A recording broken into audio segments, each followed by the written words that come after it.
Be patient. Little one, your mate will recognize your worth when the time is right. That's what Geraldine told herself through a decade of servitude. Through nights so cold she couldn't feel her fingers. Through humiliation so deep it carved scars into her soul. But Geraldine would learn that worth is determined by those in power, that recognition only comes to wolves born into the right families, and that her mate, the one person destined to see her truth, would take one look at her Omega rank and decide she was too pathetic to love, too weak to claim, too worthless to deserve even the mercy of a kind rejection. Some truths don't set you free. They shatter you so completely that even the pieces have pieces. And Geraldine Hester was about to discover that sometimes the moon goddess doesn't answer prayers, she ignites wars, crowns the broken, and teaches the powerful that they've been worshipping the wrong wolf all along. Chapter 1. Chains of Servitude. The Silver Pine Pack had a hierarchy as rigid as ancient oak, and Geraldine Hester had always existed at its very bottom, beneath the warriors, beneath the scouts, beneath even the elderly wolves who could no longer shift. She was Omega, the lowest rank, the wolf without worth. But that wasn't quite true, was it? Geraldine had worth. She cleaned the Alpha's manor until the marble floors gleamed like mirrors. She cooked meals for pack gatherings that fed over 300 wolves. She mended torn clothing and bandaged wounds, and scrubbed blood from training mats until her fingers bled. She had worth. She just wasn't valued. Geraldine. The sharp voice of Beth Good cut through the kitchen like a whip crack. Beth was the Alpha's daughter, blessed with golden hair that cascaded down her back like honey, green eyes that sparkled with perpetual amusement, and a cruelty that ran bone deep. The crystal goblets have water spots. Again. Do you enjoy making our family look poor? Geraldine kept her eyes lowered, her wolf whimpering inside her chest. I'm sorry, Miss Beth. I'll rewash them immediately. See that you do. Beth's perfectly manicured hand shot out, gripping Geraldine's chin and forcing her head up. The Omega flinched but didn't pull away. That would only make things worse. Beth's eyes narrowed as she studied Geraldine's face with the detached interest of someone examining a particularly ugly insect. You know, I almost pity you, 23 years old and still mateless. The moon goddess must have forgotten you exist. The words struck deeper than Beth could know. Every full moon, Geraldine had prayed, begged for her mate to reveal himself, to feel that legendary pull, that instant recognition that would transform her from worthless Omega to someone's beloved. But month after month, year after year, nothing. The goddess works in her own time, Geraldine whispered, the platitude tasting like ash on her tongue. Beth laughed, releasing her with a small shove that sent Geraldine stumbling backward into the counter. The goddess works in her own time. She mimicked in a high-pitched, mocking voice. You sound like a desperate old maid clinging to fairy tales. Face reality, Geraldine, you're broken, defective.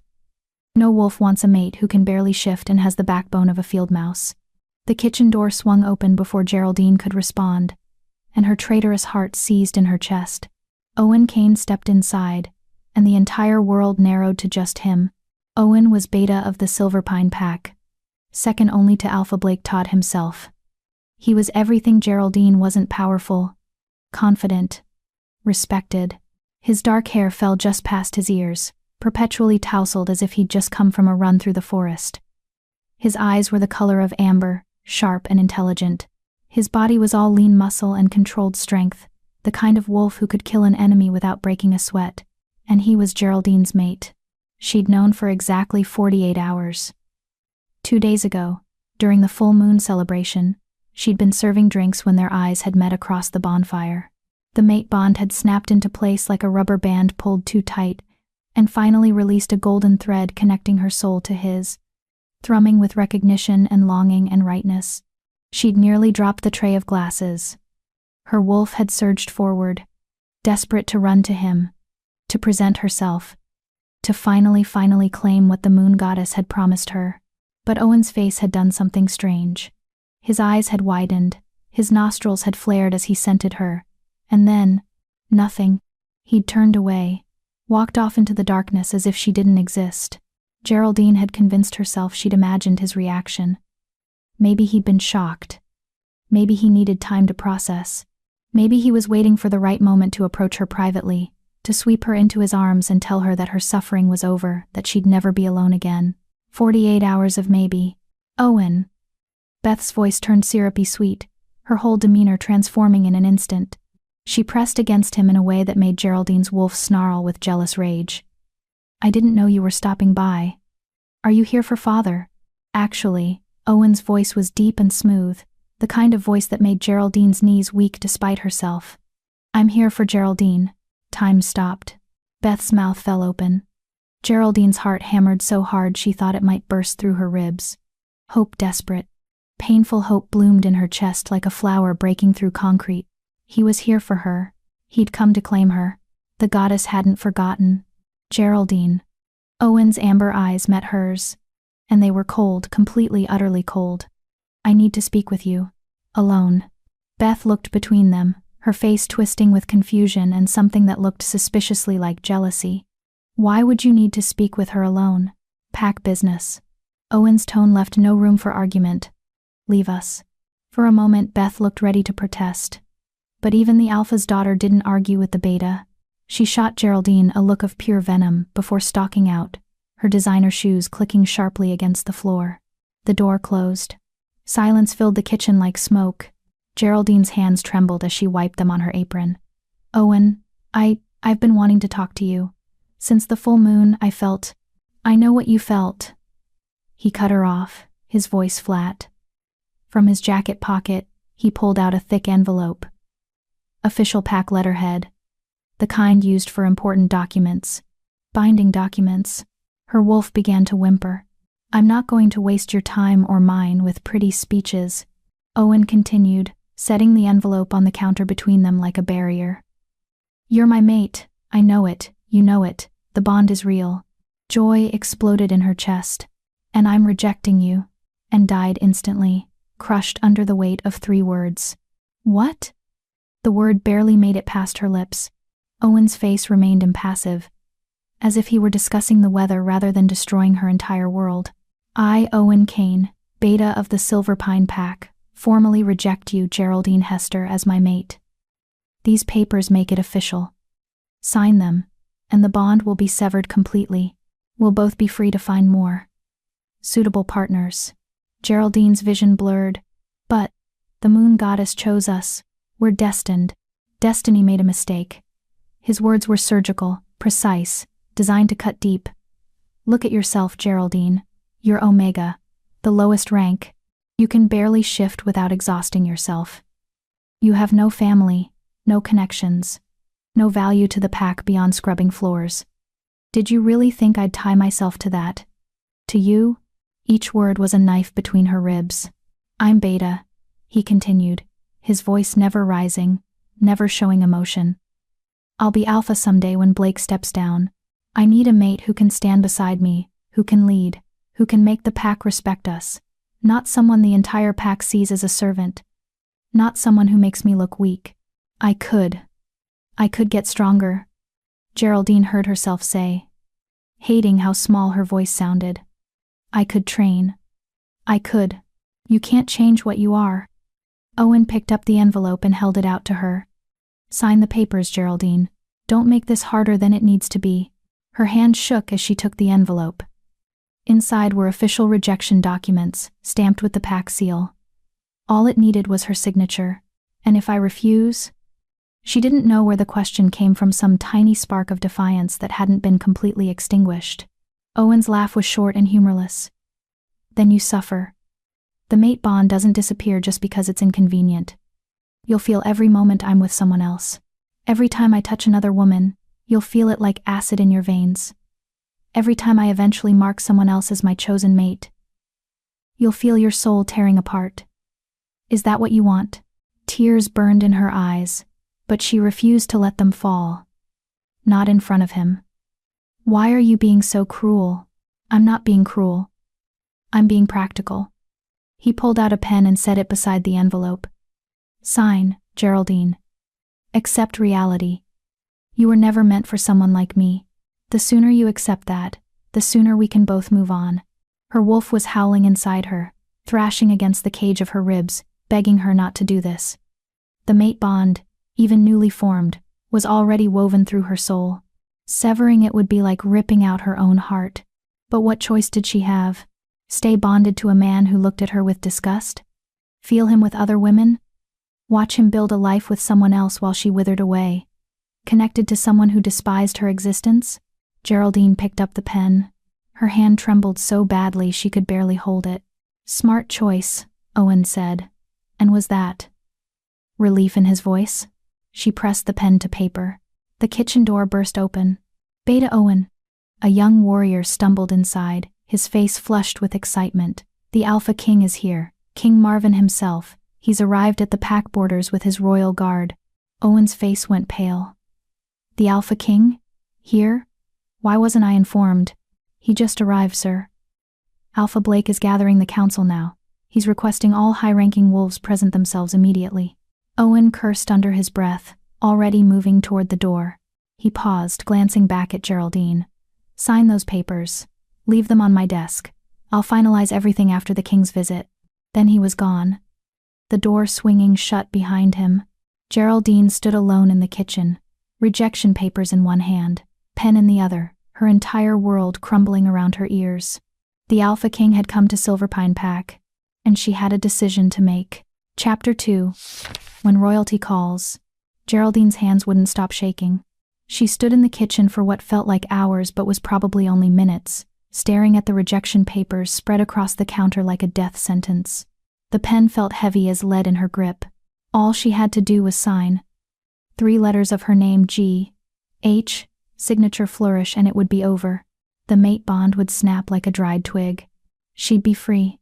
Free to be alone forever, her wolf whispered bitterly. Free to watch him choose someone else. Free to die inside while pretending we're fine. "Stop it," Geraldine whispered to herself, to her wolf, to the empty kitchen. "Stop hoping." He made his choice. But her hand wouldn't move. The pen hovered over the signature line, trembling, as if her body was refusing to cooperate with what her mind knew had to be done. A commotion outside the kitchen window drew her attention. Through the glass, she could see the pack grounds transforming into chaos. Wolves rushed in every direction, warriors straightening their uniforms, high-ranking members smoothing their clothing, scouts running messages back and forth. The entire pack was mobilizing, because the Alpha King had arrived. Geraldine had never seen King Marvin Coffee in person. Few wolves had. He ruled over all the packs in the territory from his seat of power 300 miles north, a figure more legend than reality. Stories painted him as ruthlessly powerful, dangerously intelligent, and absolutely merciless to those who disrespected pack law. Why would someone like that come to Silverpine Pack unannounced?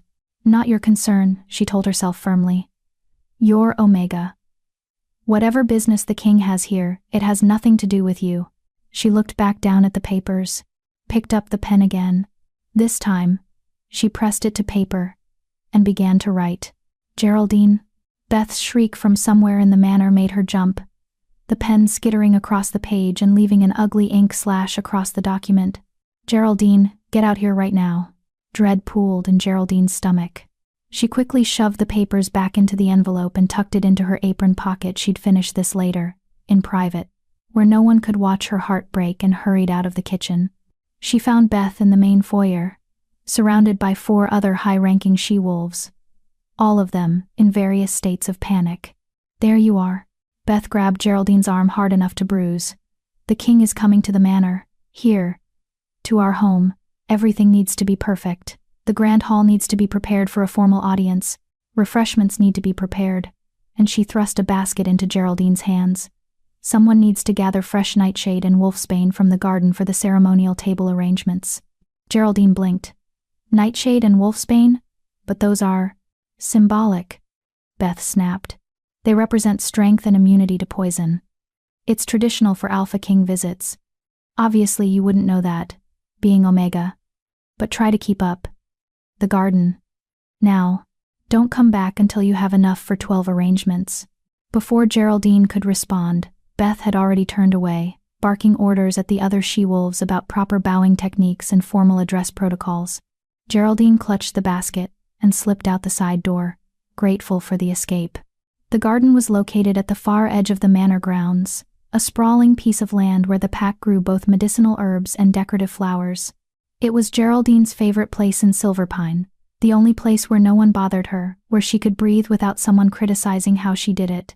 The afternoon sun was beginning its descent, casting long shadows across the grounds. In the distance, she could see a massive motorcade of black vehicles pulling up to the main courtyard. The Alphaking's convoy. Even from here, she could feel the power radiating from those vehicles.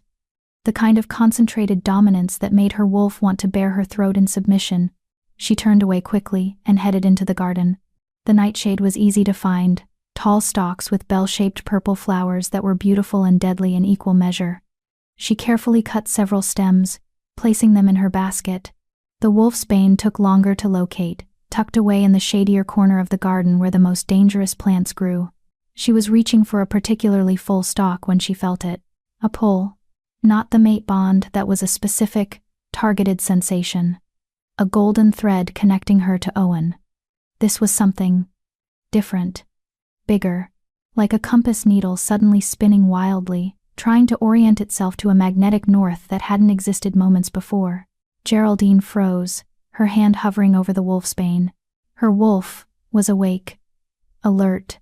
Every sense suddenly sharpened to an almost painful degree. "What is that? Careful with that one," a deep voice said from behind her.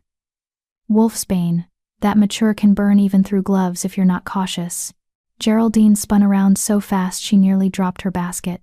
A man stood at the garden's entrance, backlit by the setting sun so she couldn't see his face clearly. But she could see his silhouette tall, broad-shouldered, with a presence that seemed to fill the entire garden despite him standing perfectly still. I'm sorry," she stammered, her Omega instincts screaming at her to lower her eyes, to submit, to apologize for existing. "I didn't realize anyone was. I'm just gathering flowers for the ceremonial arrangements," the man finished, stepping forward into better light. "Traditional, respectful. Your Alpha knows protocol." Geraldine's breath caught. He was devastating. Not handsome in the way Owen was handsome. Owen was beautiful. Polished, perfect. This man was raw power carved into human form. His hair was dark, almost black, cut short in a military style. His face was all sharp angles and hard lines, a jaw that looked like it could break stone. His eyes were the most striking thing about him, pale gray, like storm clouds, and so intense that meeting them felt like touching a live wire. He wore all black, expensive, tailored clothing that screamed authority and wealth, and around his neck, Geraldine's eyes widened. A thick silver chain with a pendant bearing the royal seal. "Oh no. Oh no. She couldn't finish the sentence. "Marvin Coffee," he said simply, as if announcing he was the Alpha King was no more significant than mentioning the weather. "And you are?"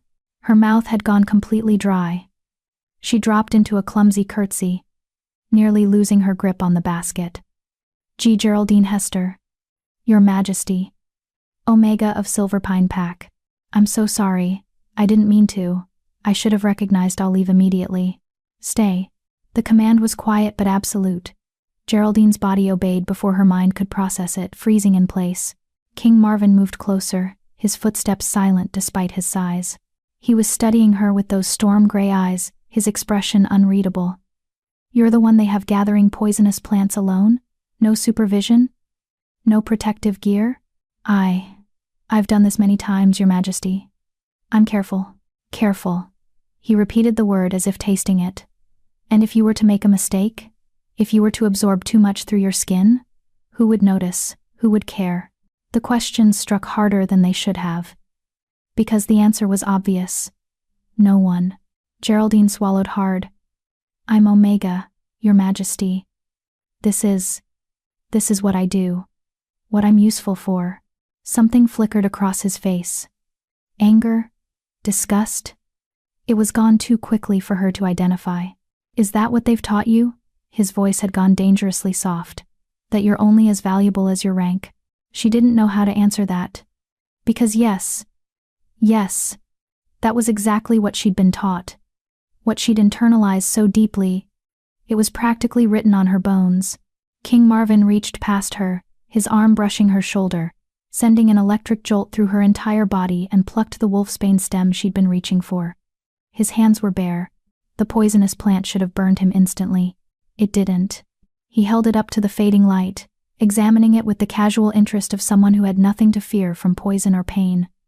Aconitum lycoctonum. Beautiful, deadly, and completely harmless if you know how to handle it properly.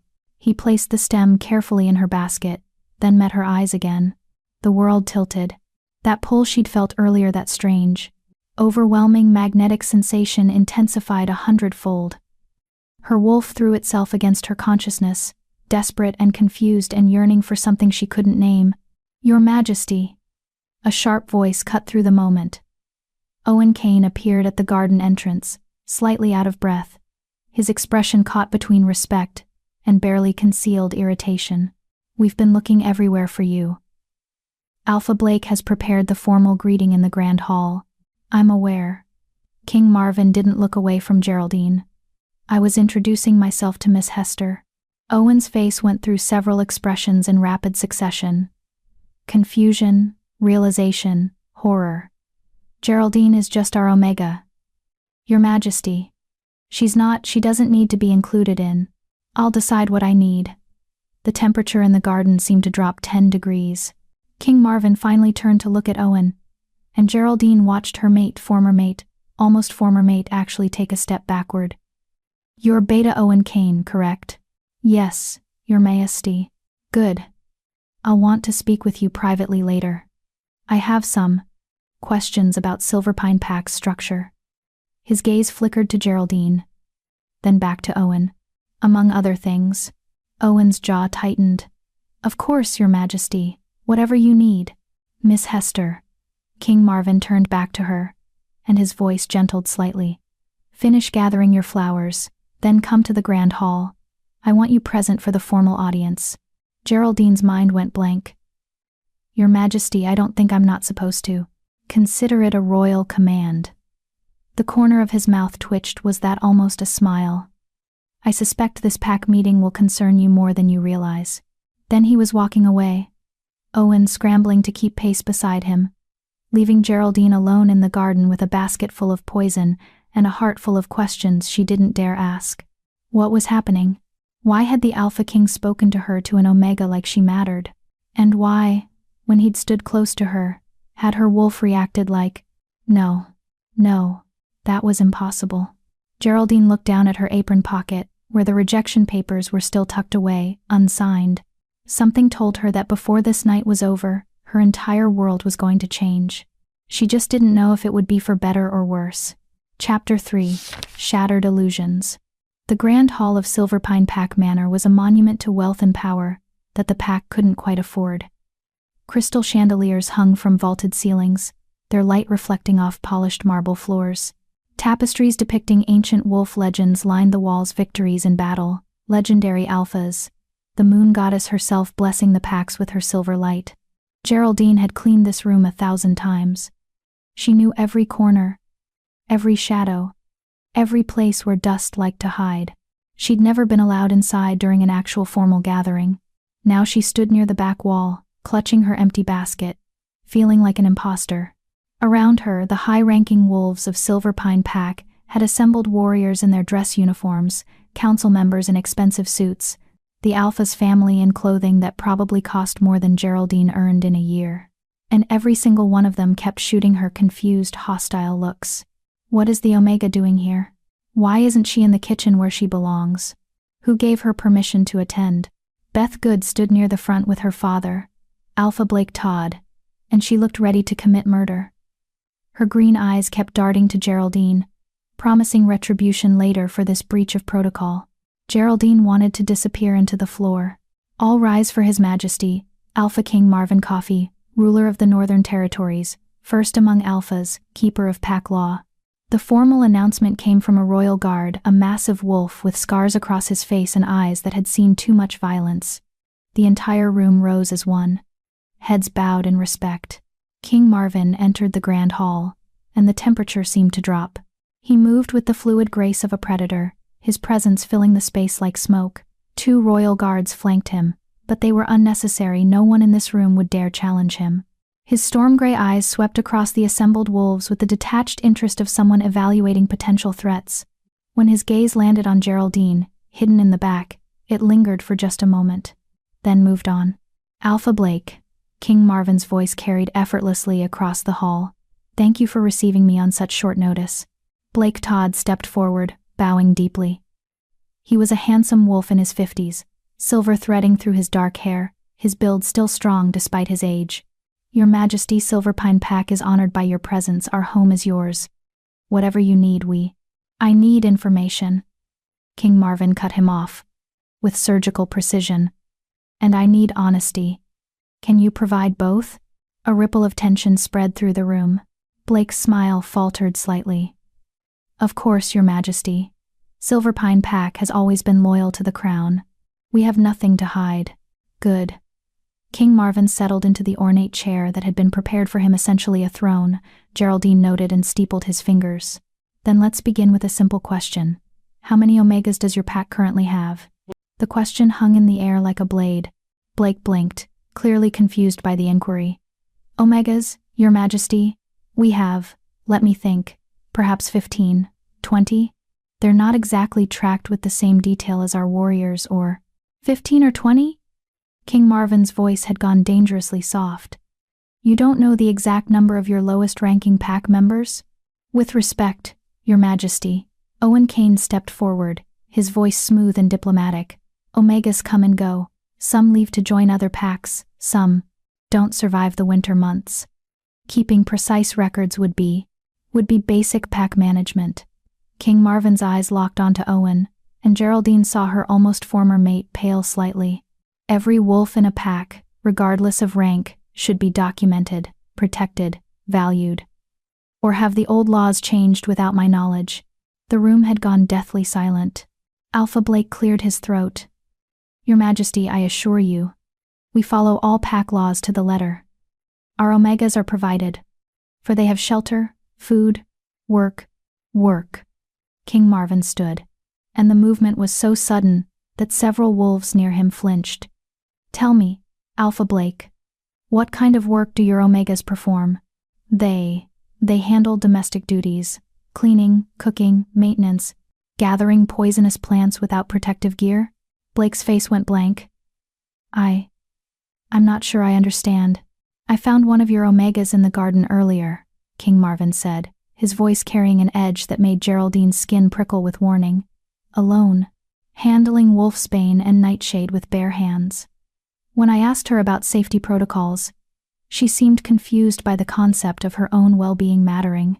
Every eye in the room turned to look at Geraldine. She wanted to die. Beth's face had gone red with fury.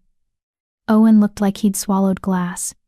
Alpha Blake was clearly trying to calculate how to spin this in a way that didn't make his pack look negligent. Your Majesty, Blake said carefully, Geraldine is one of our more experienced Omegas. She's been handling those plants for years without incident. We trust her competence. You trust her competence, but don't bother learning if there are 15 or 20 Omegas total in your pack. King Marvin's eyebrows rose fractionally. Interesting logic. The temperature in the room kept dropping. Blake was sweating now. Geraldine could see it. Your Majesty, if there's been some breach of protocol, I assure you it was unintentional. Silverpine Pack has always what? Always treated your Omegas as disposable? Always operated under the assumption that low rank equals low value? King Marvin began to pace, his hands clasped behind his back, every inch the judge delivering a verdict. Tell me, Alpha Blake, are you familiar with the Treaty of Silver Moon? Blake hesitated. The ancient treaty? Your Majesty, that was signed over 300 years ago, and still legally binding. King Marvin stopped pacing, turning to face the Alpha directly. The Treaty of Silver Moon, signed by the first Alpha King and representatives of all packs, explicitly states that every wolf, regardless of rank, is entitled to basic dignity, protection, and the opportunity to reach their full potential. It's the foundation of pack law. Yes, Your Majesty, but you've been violating it. The words dropped like stones into still water. Systematically. For years, the room erupted into chaos.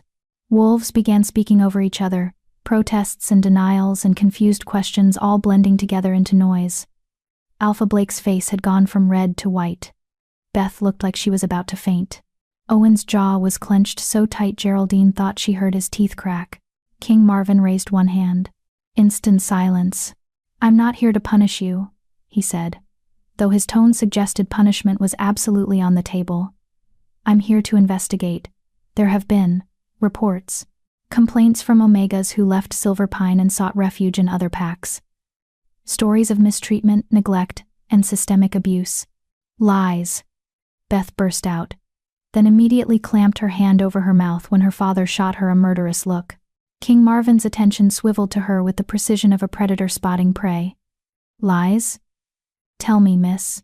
"Beth Good, your majesty," she said, dropping into a curtsy that was far too elaborate. "Alpha Blake's daughter, and future maid of our beta." Geraldine's stomach dropped. Future maid of our beta. She looked at Owen, who had the decency to look uncomfortable. "I see," King Marvin said slowly. "And you believe these reports of mistreatment are fabricated?" "Of course, your majesty." Beth's voice had taken on a pleading quality. "Our Omegas are perfectly happy. They have everything they need. Some wolves are just ungrateful. They leave and make up stories because they couldn't handle honest work." Honest work. King Marvin's voice could have frozen water. Such as handling deadly poison without protection? Working 16-hour days without breaks? Sleeping in unheated servant quarters during winter? Beth's mouth opened and closed like a fish. "Your Majesty." Owen stepped forward, and Geraldine felt the mate bond flare with his proximity, that golden thread still connecting them, throbbing with unspoken tension. "I think there may be some misunderstanding about how Silverpine operates. We're a traditional pack. We follow the old ways. Omegas serve, and in return they receive." "Receive what?" King Marvin interrupted. "Scraps? The privilege of existing on the margins? The honor of being invisible unless someone needs their floors cleaned?" Owen's face flushed. "With respect, your majesty, not all wolves are meant to lead. Some are born to serve. That's the natural order." "The natural order," King Marvin said, his voice dropping to something that was almost a growl, "is that every wolf has value. Every wolf deserves respect. And every wolf has the right to discover their true potential, not have it crushed under the weight of arbitrary hierarchy." He turned, and his eyes found Geraldine again across the crowded room. "Miss Hester, come here." Terror seized her heart. Every instinct screamed at her to refuse, to run, to do anything but draw more attention to herself. "But you didn't refuse an Alpha King." Geraldine moved through the crowd on shaking legs. Wolves parted around her like she carried disease. She could feel their stares, their judgment, their confusion about why the king cared about someone like her. She stopped in front of King Marvin and dropped to her knees, head bowed, exposing her neck in the ultimate gesture of submission. "Please stand," he said softly. She looked up, startled. "Stand, Miss Hester. I'm not going to hurt you." Slowly, she rose on trembling legs, keeping her eyes downcast. "Look at me," King Marvin commanded gently. She did. Those storm-gray eyes held hers, and she felt it again, that strange pull, that magnetic force that made her wolf howl with recognition, even though it made no sense, even though it was impossible. "Tell me," King Marvin said, and his voice was for her alone despite the 100 wolves listening. "Do you feel valued in this pack?" The question was so unexpected, so genuine, that tears burned behind her eyes. Her voice cracked. "I have a place here, your majesty. I have work. That's not what I asked." His eyes softened fractionally. "Do you feel valued? Not tolerated. Not useful. Valued." The truth lodged in her throat like a stone. No. She'd never felt valued. Not once. Not ever. But saying that out loud, in front of Alpha Blake, in front of Beth, in front of Owen, who was standing right there with his future mate at his side. "Answer honestly," King Marvin said. "No one will punish you for honesty. You have my word." Geraldine's hands clenched into fists at her sides. "No," she whispered. The word fell into silence like a confession. "No," she said again, louder this time, something breaking open inside her chest. I don't feel valued. I feel like I'm furniture. Like I only matter when someone needs something from me. Like if I disappeared tomorrow, no one would notice except to complain about who would clean the manor. Beth gasped. Alpha Blake's face went purple. Owen looked like he wanted to drag her out of the room. But King Marvin smiled. It was a small smile, barely there. But it transformed his harsh face into something almost gentle. Thank you for your honesty, Miss Hester. He turned to address the room. This is what I'm talking about. This is the rot that's infected too many packs, the idea that some wolves matter less than others, that rank determines worth. He pulled something from his jacket pocket, a scroll sealed with silver wax bearing the royal crest. I'm invoking my authority as Alpha King, he announced, his voice ringing through the hall with absolute finality. Effective immediately, Silver Pine Pack is under investigation for systematic mistreatment of lower-ranked wolves. I'll be conducting interviews with every Omega in this pack. I'll be reviewing your records, your housing arrangements, your work assignments, and I'll be determining if this pack is fit to remain autonomous, or if it requires direct royal oversight. The room exploded again, protests, denials, panic. Alpha Blake stumbled forward. Your Majesty, please. This is unprecedented. We've done nothing wrong. You can't just... I can. King Marvin's voice cut through the chaos like a blade. And I am. His eyes found Geraldine's one more time. Miss Hester, you're coming with me. I have questions about your treatment here, and I want answers in private where you don't have to fear retribution. Your Majesty. Owen's voice was strained, desperate in a way Geraldine had never heard before. Geraldine is. She's my concern. I'll speak for her. She has a voice of her own. King Marvin's tone could have cut steel. And I'm interested in hearing it. Dismiss her from your mind. Beta Cain. You have bigger problems to worry about. He offered Geraldine his arm like she was someone important, someone worth escorting, someone who mattered. She stared at it for a long moment, unable to process what was happening. Then, with trembling fingers, she placed her hand on his arm. The moment they touched, that pull intensified into something overwhelming. And deep in her apron pocket, the unsigned rejection papers seemed to burn like they were on fire. Chapter 4. Private Revelations. King Marvin led Geraldine through the manor, with the confidence of someone who owned every space he entered. His royal guards flanked them at a respectful distance, their presence a silent reminder that this was not a request, it was a royal command. Behind them, Geraldine could hear the chaos continuing in the grand hall. Alpha Blake's raised voice, Beth's hysteria, the confused murmuring of pack members trying to understand how their world had just been turned upside down in the span of 20 minutes. She couldn't think about them right now. All she could focus on was the feeling of her hand resting on King Marvin's arm, the heat radiating through the expensive fabric of his jacket, the solid strength of the muscle beneath, and that pull that wouldn't stop intensifying with every step they took together. What was wrong with her? She was mated to Owen. The bond was still there, still connecting them. Even if it was about to be severed, she shouldn't be feeling anything for anyone else. And yet, in here, King Marvin said, opening the door to Alpha Blake's private study. It was a room Geraldine had only entered to clean mahogany furniture, leather-bound books, a massive desk that screamed authority. He gestured for her to enter first, then followed, closing the door firmly behind them. The guards remained outside. They were alone. Geraldine's heart hammered against her ribs. She moved to the center of the room, then turned to face him, keeping her eyes lowered respectfully. Your Majesty, I don't understand what's happening. Why am I? Sit. He gestured to one of the leather chairs near the fireplace. She blinked. Your Majesty. I couldn't possibly, that's not.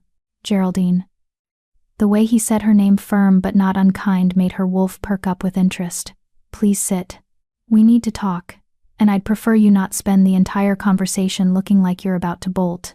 Slowly, feeling like she was breaking 1,000 unspoken rules, Geraldine lowered herself into the chair. The leather was buttery soft, probably more expensive than everything she owned combined. King Marvin took the chair across from her, leaning back in a way that should have looked casual but somehow still radiated contained power. He studied her for a long moment, those storm-gray eyes cataloging details she couldn't begin to guess at. Tell me about your life here, he finally said. The truth. Not what you think I want to hear. not what would protect your alpha. The actual truth. Geraldine's throat went dry. I don't know what you want me to say, Your Majesty.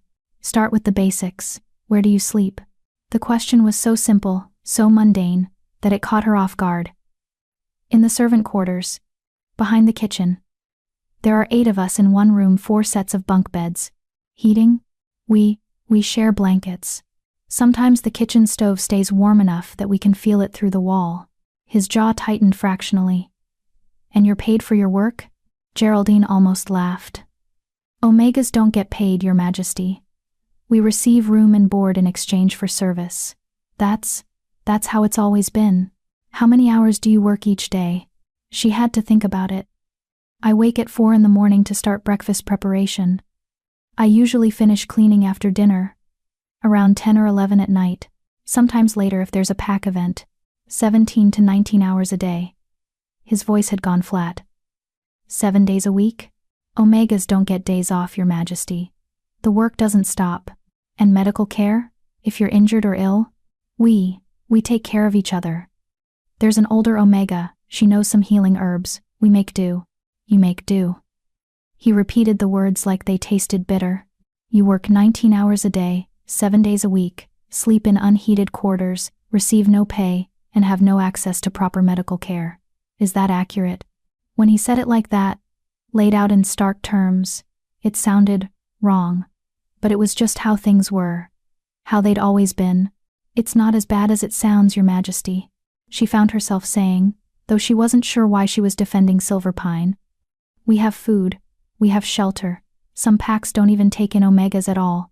Some packs violate pack law more egregiously than others. He corrected sharply. That doesn't make this acceptable. He stood abruptly, moving to the fireplace, staring into the cold hearth like he could see something there she couldn't. The Treaty of Silver Moon was created for a reason, Geraldine. 300 years ago, packs were tearing themselves apart from the inside. Alphas were treating lower-ranked wolves as slaves. Omegas were dying in droves from overwork and neglect. The wolf population was collapsing. He turned to look at her, and there was something ancient in his eyes, something that spoke of responsibilities that weighed heavier than mountains. The first Alphaking brought the packs together and made them swear an oath. Every wolf, regardless of rank, would be treated with basic dignity. Every wolf would have the opportunity to discover their true potential. Every wolf would be valued for more than just their utility. But that's idealistic, Your Majesty, Geraldine said quietly. In reality, some wolves are stronger than others. Some are born to lead. Some are born to serve. That's just nature. Is it? He moved closer, his presence overwhelming in the small space between them. Tell me. Geraldine, have you ever been trained to fight? She shook her head. Ever been taught pack history? Strategy? Politics? No, Your Majesty. Those classes are only for ranked wolves. Ever been allowed to participate in pack runs? Hunt with the warriors? Train your wolf form beyond basic shifting? Omegas aren't permitted. She stopped, realizing what he was doing. King Marvin nodded slowly. Exactly. You've been told your entire life that you're weak, that you're lesser, that you're only good for serving. But you've never been given a single opportunity to be anything else. How can you know your true potential when every door has been closed before you even approached it? The words hit like physical blows. Geraldine had spent 23 years accepting her place in the world. Accepting that she was Omega because she was meant to be Omega. That the moon goddess had made her this way for a reason. But what if? What if she'd been made small by circumstance, not by nature? Your Majesty, she whispered. Even if that's true, what difference does it make? I'm 23 years old. I've spent my entire adult life as an Omega. I don't know how to be anything else. You're 23. His voice softened. Wolves live for centuries if they're not killed first. You have time. Geraldine, you have so much time to become whoever you're meant to be. He crouched down in front of her chair, bringing himself to her eye level. The movement was so unexpected, so shockingly informal for an Alphaking that she couldn't breathe. I need to tell you something, he said quietly. And I need you to listen without panicking. Dread pooled in her stomach. Your Majesty, when I arrived at Silverpine's borders this afternoon, I felt something. A pull, a connection I haven't felt in a very long time. His eyes held hers, intense and unwavering. It led me here. To this pack. To you. No. No. Your Majesty, I can't.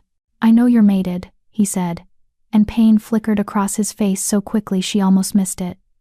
I can smell the bond on you. Recent. Newly formed. And. His eyes narrowed. Rejected? Geraldine's hand flew to her apron pocket where the papers were still tucked away, unsigned. King Marvin's expression went from concerned to furious in the span of a heartbeat. Someone rejected you. It's complicated. Who? The single word was a command that bypassed her brain and went straight to her mouth. Owen Kane. The beta. He gave me papers. Today. He wants me to sign them so the bond can be severed officially. King Marvin stood so abruptly that Geraldine flinched. He turned away from her, his shoulders rigid with barely contained rage. When he spoke, his voice was deadly calm. Let me understand this correctly. Owen Kane discovered you were his mate, his goddess-chosen partner, and instead of claiming you, protecting you, cherishing you, he rejected you. He said I would make him look weak, Geraldine heard herself say. That he needs a mate who can stand beside him as future alpha. Someone with rank and power, and he's right, Your Majesty. I'm not what a beta needs. Stop. King Marvin whirled back to face her, and the fury in his eyes was breathtaking. Don't you dare defend him. Don't you dare internalize his cowardice as you're failing. He moved back to her, gripping the arms of her chair, caging her in. His face was inches from hers. You are not weak. You are not lesser. And any male who would reject his goddess-chosen mate because of pack politics is not worthy of the title wolf. Let alone beta. Geraldine couldn't look away from him, couldn't breathe, couldn't think. Have you signed the papers yet? He demanded. No. I was going to, but then you arrived. And, don't. The command was absolute. Don't sign anything until we've had more time to talk. But why? Tears were burning in her eyes now. All the emotion of the past 3 days threatening to overflow. Why do you care? You're the Alpha King. I'm nobody. I'm nothing. Why are you? Because, he said, and his voice dropped to something raw and honest and terrifying. I think the moon goddess has a twisted sense of humor. I think she's been playing a very long game. And I think you and I need to figure out exactly what she's planning before either of us makes a decision we can't take back. A knock at the door interrupted them. King Marvin pulled back, his professional mask sliding back into place with practiced ease. Enter. One of his guards opened the door. Your Majesty, Alpha Blake is requesting an audience. He's insistent. I'm sure he is. King Marvin straightened his jacket. Tell him I'll speak with him in 10 minutes. I'm not finished here. The guard nodded and closed the door. King Marvin turned back to Geraldine, and his expression had shifted again, still intense, but more controlled. I have a proposition for you. A proposition? Stay at the manor tonight as my guest, not as a servant.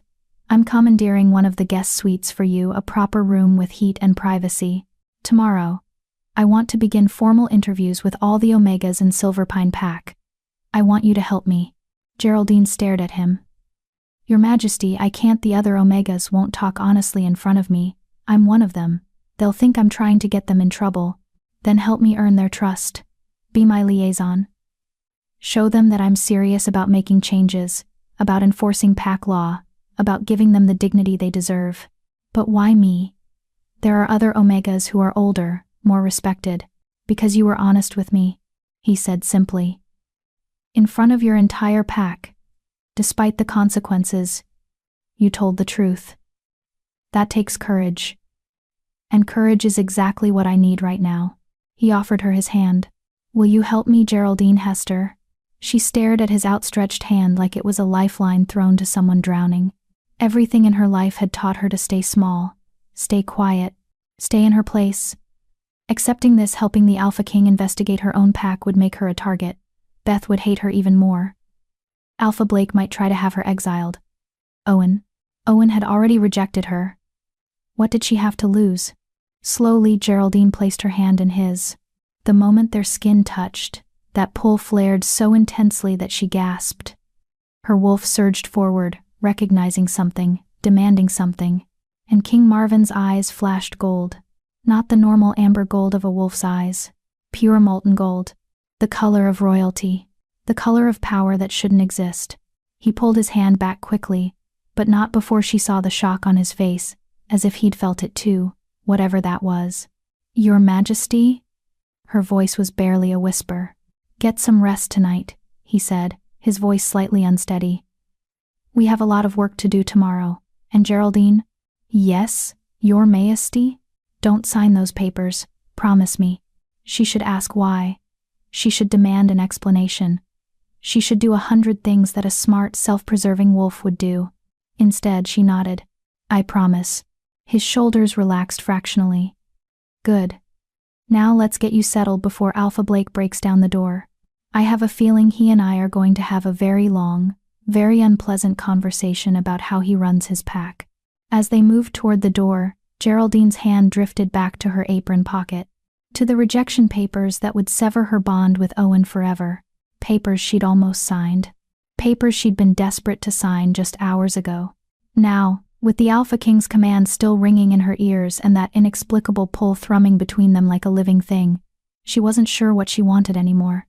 The only thing she knew for certain was that her life had just become infinitely more complicated, and somewhere deep inside, her wolf was howling with something that felt dangerously close to hope. Chapter 5. The investigation begins. The guest suite King Marvin had commandeered for Geraldine was larger than the entire servant quarters she shared with 7 other Omegas. A massive 4-poster bed dominated the room, draped in silk curtains the color of moonlight. Plush carpet covered the floor carpet she'd cleaned a dozen times but never been allowed to walk on with bare feet. A fireplace crackled with actual warmth, not the distant suggestion of heat filtering through kitchen walls. And the bathroom. Geraldine stood in the doorway of the bathroom, staring at the clawfoot tub like it was a mythical creature. Hot running water. Soap that smelled like lavender instead of harsh lye. Towels so soft they felt like clouds. She'd spent her entire life cleaning rooms like this. She'd never imagined sleeping in one. A knock at the door made her jump. "Miss Hester?" A female voice, unfamiliar. "His Majesty sent me to assist you. May I enter?" Geraldine crossed to the door and opened it to find a woman in her 40s with kind eyes and the bearing of someone accustomed to serving royalty. She carried an armful of clothing. "I'm Nora Woods, His Majesty's personal attendant," the woman said with a warm smile. "He thought you might need some proper clothing. These should fit. I'm quite good at estimating sizes." She swept into the room and laid the clothing across the bed. 3 outfits, all in soft fabrics and neutral colors, simple but well made. The kind of clothing ranked wolves wore. "I couldn't possibly," Geraldine started. "His Majesty insists." Nora's smile was gentle but firm. "He also wanted me to tell you that dinner will be brought to your room. He thought you might prefer to eat in private tonight, rather than face the packed dining hall." The relief that flooded through Geraldine was almost embarrassing. The thought of sitting in the dining hall, with every wolf staring at her, judging her, whispering about how the Omega had gotten above herself. "That's very kind of His Majesty," she managed. Nora studied her for a moment, her expression thoughtful. "He speaks highly of you, you know. Said you were brave. The king doesn't use that word lightly." "Brave." Geraldine almost laughed. She'd spent the entire encounter with King Marvin terrified, unsure, barely able to string sentences together. "I should let you rest," Nora said, moving toward the door. "But Miss Hester?" "One more thing." "Yes?" "His Majesty has a gift for seeing people as they truly are, not as the world has labeled them. If he says you're brave, if he says you matter, believe him. He's never wrong about these things." Then she was gone, leaving Geraldine alone with her thoughts, and a room that felt like a dream she'd wake from at any moment. She moved to the bed and picked up one of the outfit's soft gray pants and a cream-colored sweater. Her fingers trembled as she touched the fabric. In her apron pocket, the dirty, stained apron she was still wearing, the rejection papers crinkled. Geraldine pulled them out and stared at the documents. Owen's signature was already there, bold and decisive. All it needed was hers. "Don't sign them," King Marvin had said. "Promise me." Why? What possible reason could the Alpha King have for caring whether she severed a bond with a beta who'd rejected her? Unless… No. That was insane. She was reading too much into his kindness, into that strange pull she'd felt. He was trying to help her because he was a good king who enforced pack law. Nothing more. A knock at the door interrupted her spiraling thoughts. "Dinner, Miss Hester," a male voice called. She opened the door to find a young servant, not an Omega, she noted, but an actual ranked pack member assigned to serving duties holding a covered tray. He looked deeply uncomfortable. "Where should I?" He gestured vaguely at the room. "Oh, the table by the window?" Geraldine suggested, feeling ridiculous. She'd never directed anyone before. She was the one who carried trays. He set it down quickly and practically fled. Geraldine approached the tray like it might bite her. When she lifted the cover, her breath caught. Roasted chicken with herbs. Fresh vegetables, still steaming. Bread that looked homemade and still warm. A small dessert that looked like chocolate mousse. This was the kind of meal served to alpha families. Not to Omegas who ate leftovers in the kitchen after everyone else had finished. Her stomach growled, reminding her that she hadn't eaten since. When? This morning? Earlier? She sat down. Actually sat at the table like a person, not crouched on the floor or standing while she ate and took a bite. It was delicious. It was warm, and for the first time in longer than she could remember, Geraldine ate until she was full. The next morning arrived too quickly. Geraldine woke to sunlight streaming through actual windows, not the basement slits that passed for windows in the servant quarters. For a moment she forgot where she was, panic seizing her chest as she registered the unfamiliar surroundings. Then it all came flooding back. The Alphaking. The investigation. The promise she'd made. She washed using the bathroom's running water, hot water, luxury beyond measure, and dressed in the clothes Nora had brought. The gray pants fit perfectly. The cream sweater was soft against her skin. She caught sight of herself in the full-length mirror and froze. She looked different. Not transformed. Not suddenly beautiful or powerful. But different. The clothes made her look less like a servant and more like a person. Someone who might matter. Another knock at the door. This time it was Nora again, along with a breakfast tray. "Good morning, Miss Hester. His Majesty requests your presence in the library in 1 hour. He's begun interviewing the Omegas." Geraldine's stomach clenched. "Already? He doesn't waste time." Nora set down the tray, more food than Geraldine would normally eat in 2 days. "He's already spoken with 4 of them. He wants you there for the rest." An hour later, Geraldine found herself standing outside the library, her heart hammering against her ribs. She could hear voices inside. King Marvin's deep, measured tone. And another voice, Tanya Tanner, one of the older Omegas who'd been with Silverpine for decades. "You can go in," one of the royal guards said, opening the door for her. The library was another room Geraldine had cleaned but never truly entered. Books lined the walls from floor to ceiling. King Marvin sat in a leather chair near the window, a notebook in his lap. Tanya sat across from him, her weathered hands folded in her lap, her expression guarded. Both looked up when Geraldine entered. "Ah, Geraldine." "Good." King Marvin gestured to a chair beside him. "Tanya and I were just discussing the sleeping arrangements. Please, join us." Geraldine sat, acutely aware of Tanya's suspicious gaze. "Tanya," King Marvin continued, "I was explaining to you that these interviews are confidential. Nothing you tell me will be shared with Alpha Blake or anyone else in pack leadership. I'm here to understand the truth. Not to punish honesty." Tanya's lips pressed into a thin line. "With respect, Your Majesty, we've heard that before. Tell us the truth, we just want to help." Then the moment the fancy wolves leave, anyone who spoke up gets reminded of their place. "I understand your hesitation." King Marvin's voice was patient. "That's why I wanted Geraldine here. She's one of you. She knows what you've experienced. And I'm asking her to vouch for me to help you understand that I'm serious about making changes." Tanya looked at Geraldine, her eyes searching. "Is that true, girl? You trust this king?" Did she? Geraldine thought about the conversation in the study. The way King Marvin had crouched down to her level, had looked at her like she mattered, had gotten furious on her behalf when he learned about the rejection. "I think," Geraldine said slowly, "he's the first person in authority who's ever asked me how I feel instead of telling me how I should feel." I think he actually cares. And I think if we don't tell him the truth now, nothing will ever change. Tanya was quiet for a long moment. Then she began to talk. She talked about winters where 3 Omegas died from cold-related illnesses because the servant quarters had no heat. She talked about working through broken bones because there was no medical care and stopping meant losing their place in the pack. She talked about food rationing, how Omegas ate last and least, how they were expected to survive on scraps while preparing feasts for ranked wolves. King Marvin wrote it all down, his expression growing darker with every revelation. When Tanya finished, there were tears on her weathered cheeks. "Thank you," King Marvin said quietly. "Your honesty takes courage. I promise you, things are going to change."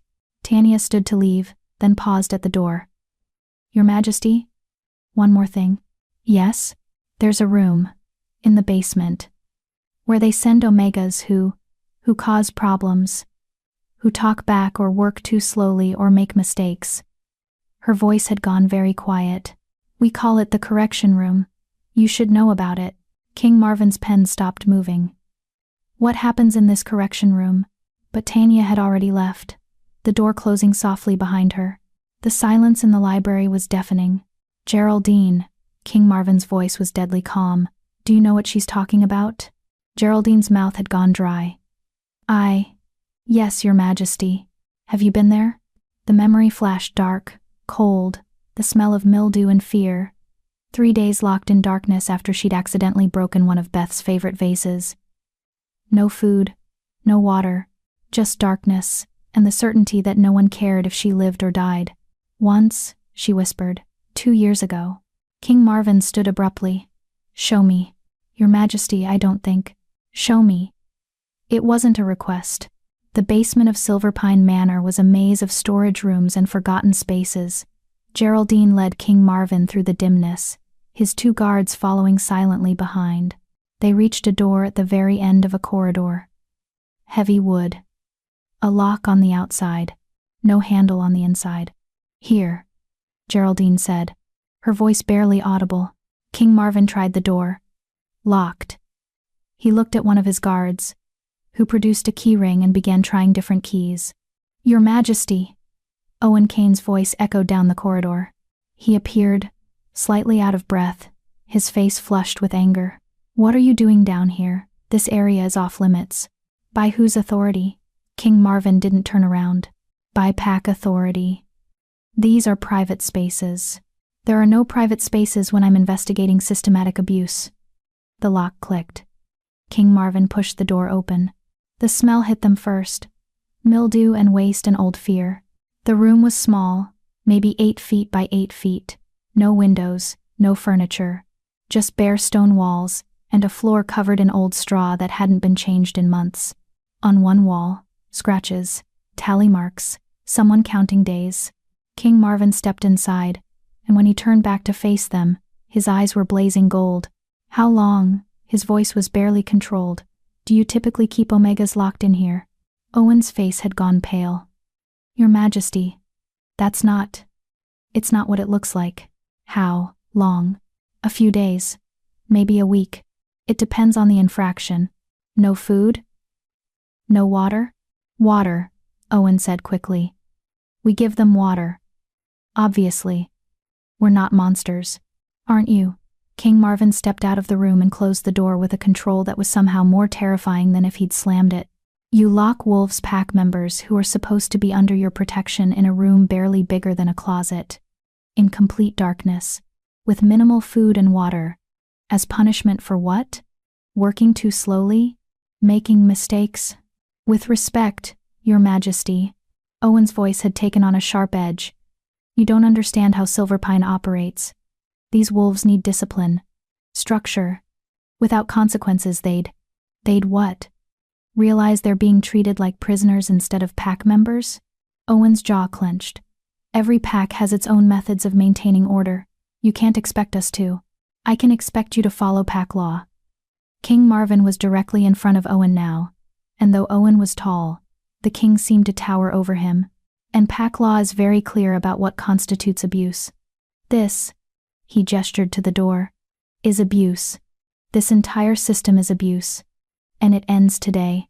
You can't just I can. I am. King Marvin turned to his guards. I want this room sealed. No one enters it except to document evidence. And I want every Omega in this pack moved to proper quarters by tonight. Guest rooms, empty warrior barracks. I don't care where, but not the servant quarters. Not anymore. Your Majesty. Owen's voice was tight with barely controlled rage. You're overstepping. You can't just come into a pack and overturn centuries of tradition. Watch me. King Marvin moved past Owen, then paused. Oh, and Beta Cain? I'm going to need to speak with you privately later. I have some questions about your personal conduct, particularly regarding mate bonds and rejection papers. Owen's face went from pale to ashen. King Marvin's eyes found Geraldine. Come, we have more interviews to conduct. As they walked away, Geraldine glanced back at Owen. He was staring at her with an expression she couldn't quite read. Anger? Betrayal? Fear? And threaded between them, that golden mate bond pulsed with his emotions, confusion, rage, and something that might have been regret. But she didn't care. For the first time in her life, someone was fighting for her. And it felt like the world was finally starting to shift in the right direction. Chapter 6. The Confrontation. By the time the sun began its descent toward the horizon, King Marvin had interviewed 12 Omegas. 12 stories of systematic neglect, cruelty disguised as tradition, and suffering normalized to the point of invisibility. Geraldine sat beside him through all of it, watching as he carefully documented every word, every hesitation, every tear. He never rushed them, never dismissed their pain, never suggested they were exaggerating or being dramatic. He simply listened, and with every story, the fury in his storm-gray eyes grew. That's the last one for today, he said after the final Omega. A young male named Brian Chase, who'd only been with Silverpine for 6 months, left the library. King Marvin set down his pen and rubbed his temples. 13 interviews, 13 different wolves, and every single story matches. What did you expect, Your Majesty? Geraldine asked quietly. She'd brought him tea an hour ago, a habit she couldn't quite break. Needing to be useful, and he'd actually thanked her for it like an equal. Honestly, I hoped I was wrong. He looked exhausted in a way that had nothing to do with physical tiredness.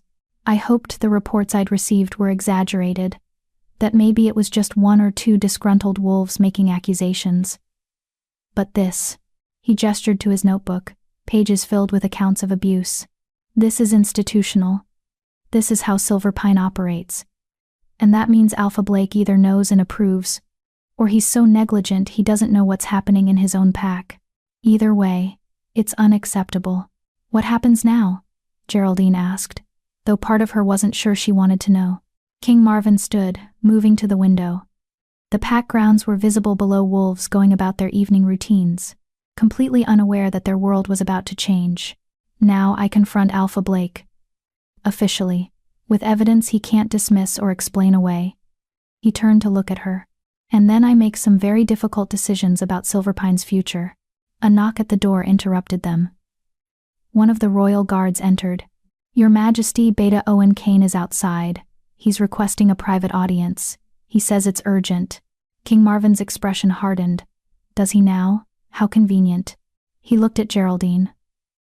You don't have to stay for this. In fact, I'd prefer if you... I want to stay. The words were out of her mouth before she could think them through. Please, Your Majesty. I need to hear what he has to say. King Marvin studied her for a long moment, then nodded. Very well. But if at any point you want to leave, you leave. Understood? Yes, Your Majesty. Send him in, King Marvin told the guard. Owen Cain entered the library like a man walking into battle. His posture was rigid, his jaw set, his eyes flickering between King Marvin and Geraldine with an emotion she'd never seen before. Was that jealousy? Your Majesty, Owen bowed, but there was something perfunctory about it. Thank you for seeing me, Beta Cain. King Marvin didn't sit, didn't offer Owen a seat. You said this was urgent. Speak. Owen's hands clenched at his sides. I need to understand your intentions regarding Silverpine Pack. The rumors spreading through the manor are concerning. Some wolves are saying you plan to dissolve our pack entirely, strip Alpha Blake of his position, Install royal oversight. Those aren't rumors, King Marvin said calmly. Those are possibilities I'm actively considering. The color drained from Owen's face. Your Majesty, with respect, that would be catastrophic. Silverpine has existed for over 200 years. We have history, traditions, a way of life that violates pack law. King Marvin's voice was like ice. Traditions that involve locking pack members in basement rooms as punishment. History built on the backs of wolves you've systemically degraded and dehumanized. We maintain order. You maintain cruelty. King Marvin moved closer to Owen, and despite Owen being beta powerful, strong, dangerous, he actually took a step backward. I've spent the entire day interviewing wolves who are terrified to speak honestly because they know the consequences, who work themselves to exhaustion, for no pay, no recognition, no basic dignity, who die in your care, and no one even bothers to count them. Every pack has omegas every pack that treats omegas the way Silverpine does is breaking the law. King Marvin's eyes flashed gold. And I'm done pretending those laws are optional. Owen's jaw worked, fury and fear warring on his face. So that's it? You've decided we're guilty based on the word of a handful of disgruntled omegas who told the truth. King Marvin's voice dropped to something dangerous. I've seen the correction room. Beta Cain. I've documented 13 separate accounts that all align perfectly. I've watched you and your alpha pretend this is about tradition, when it's actually about power and control. You don't understand. I understand perfectly. King Marvin cut him off. I understand that you're scared. Your pack's way of life is ending. Your position is threatened, and you're desperately trying to salvage something from the wreckage. He moved even closer to Owen. But here's what you need to understand, Beta Cain. I don't care about your excuses. I don't care about your traditions. I care about pack law, and the wolves suffering under your authority. And nothing you say will change my mind about what needs to happen here. Owen's eyes darted to Geraldine, and something ugly twisted his features. This is about her, isn't it? King Marvin went very still. Excuse me, Geraldine.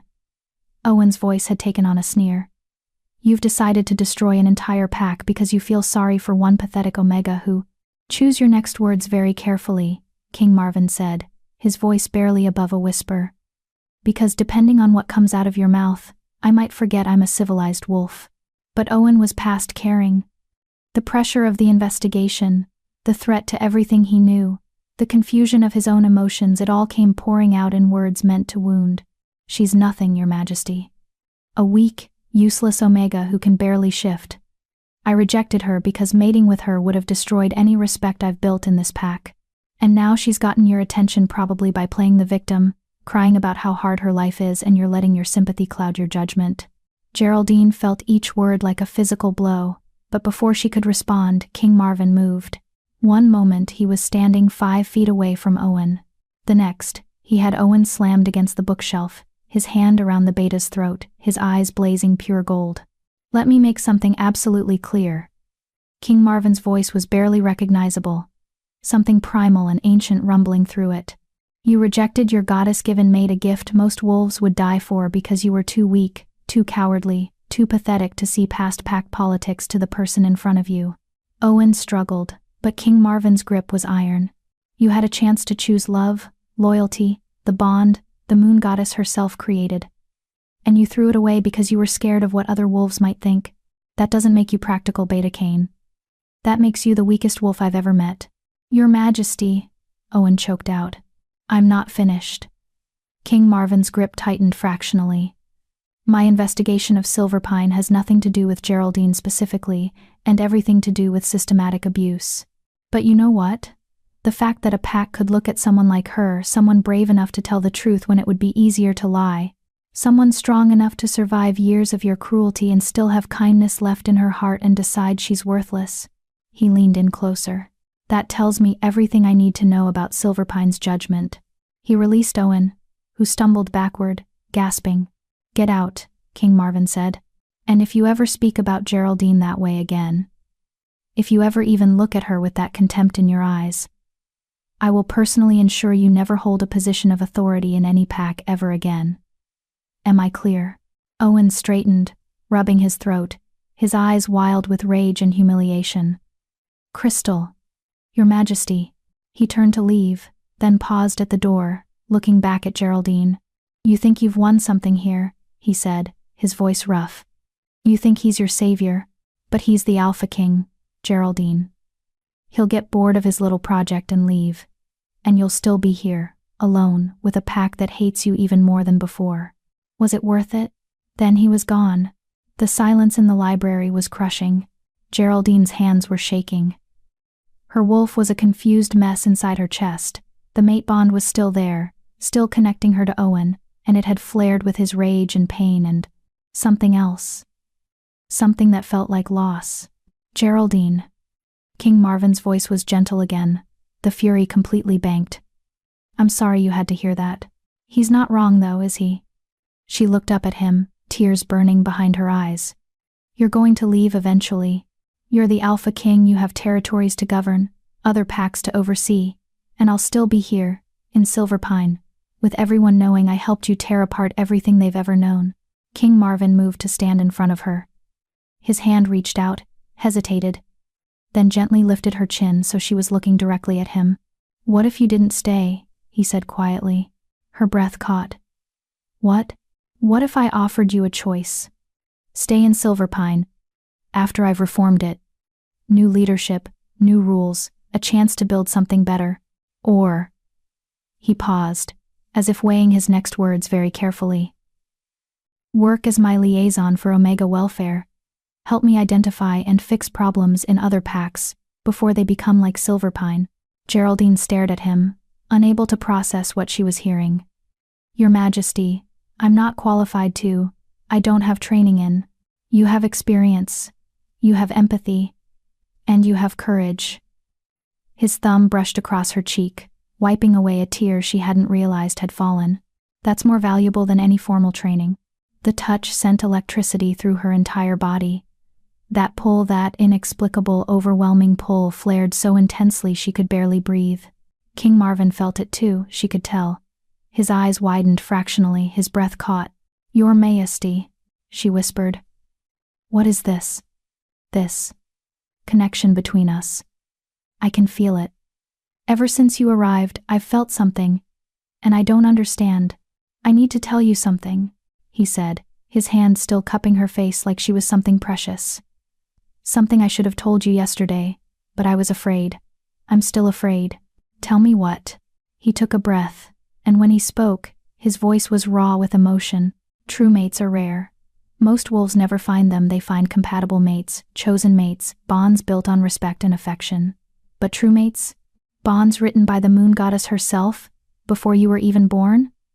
Those are once in a lifetime. Maybe once in several lifetimes. Geraldine's heart was hammering so hard, she thought it might break through her ribs.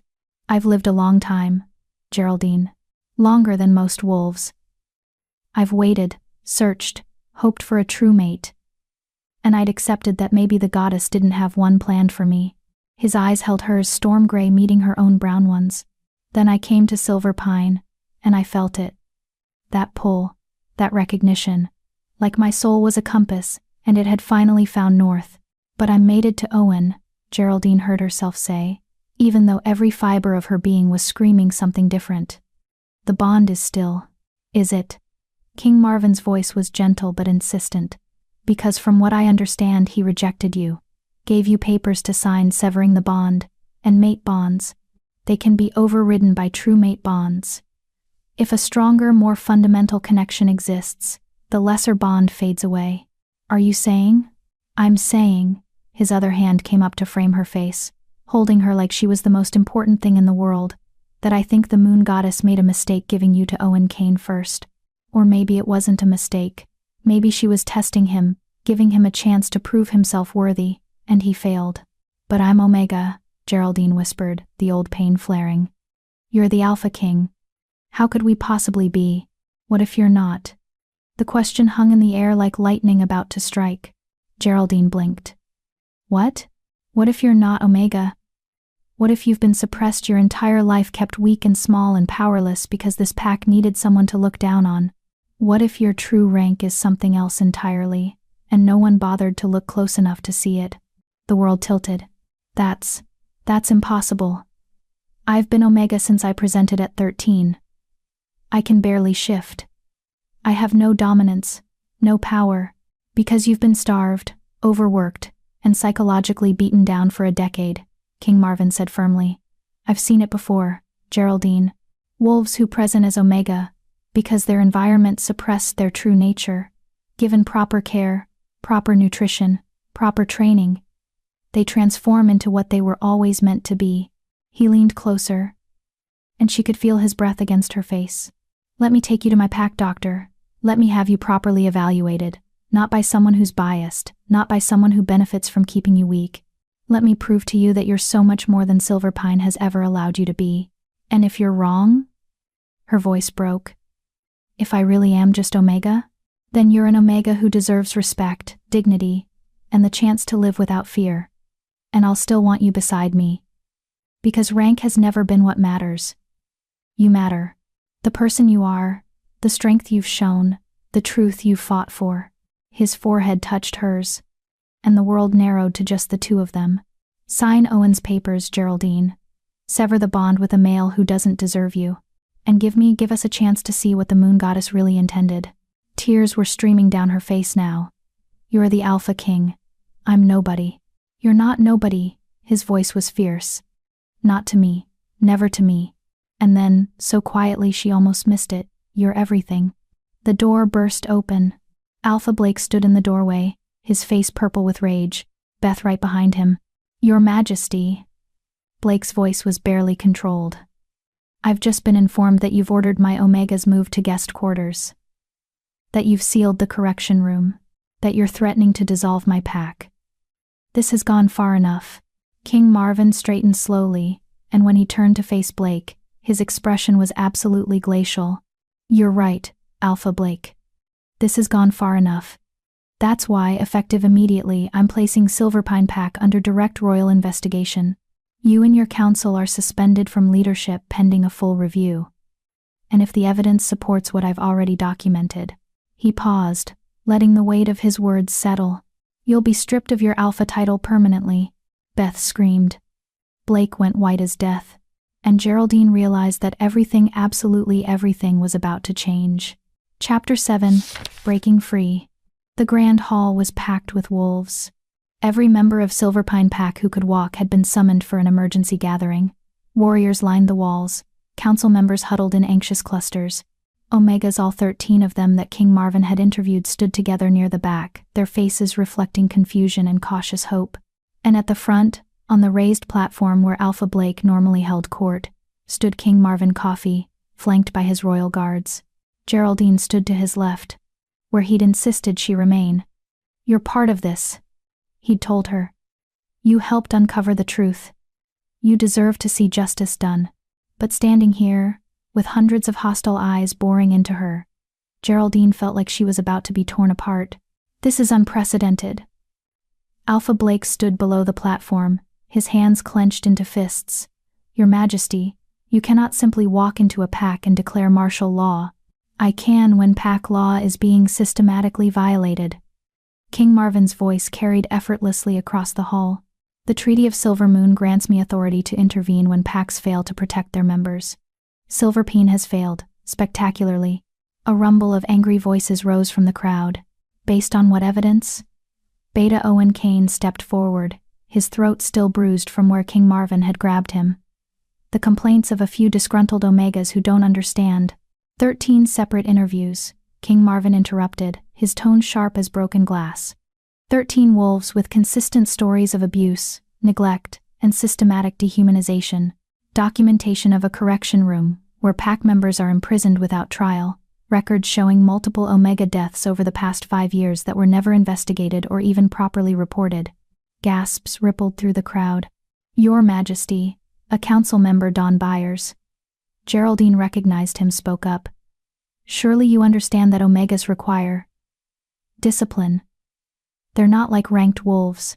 They need structure, consequences. They need basic human decency.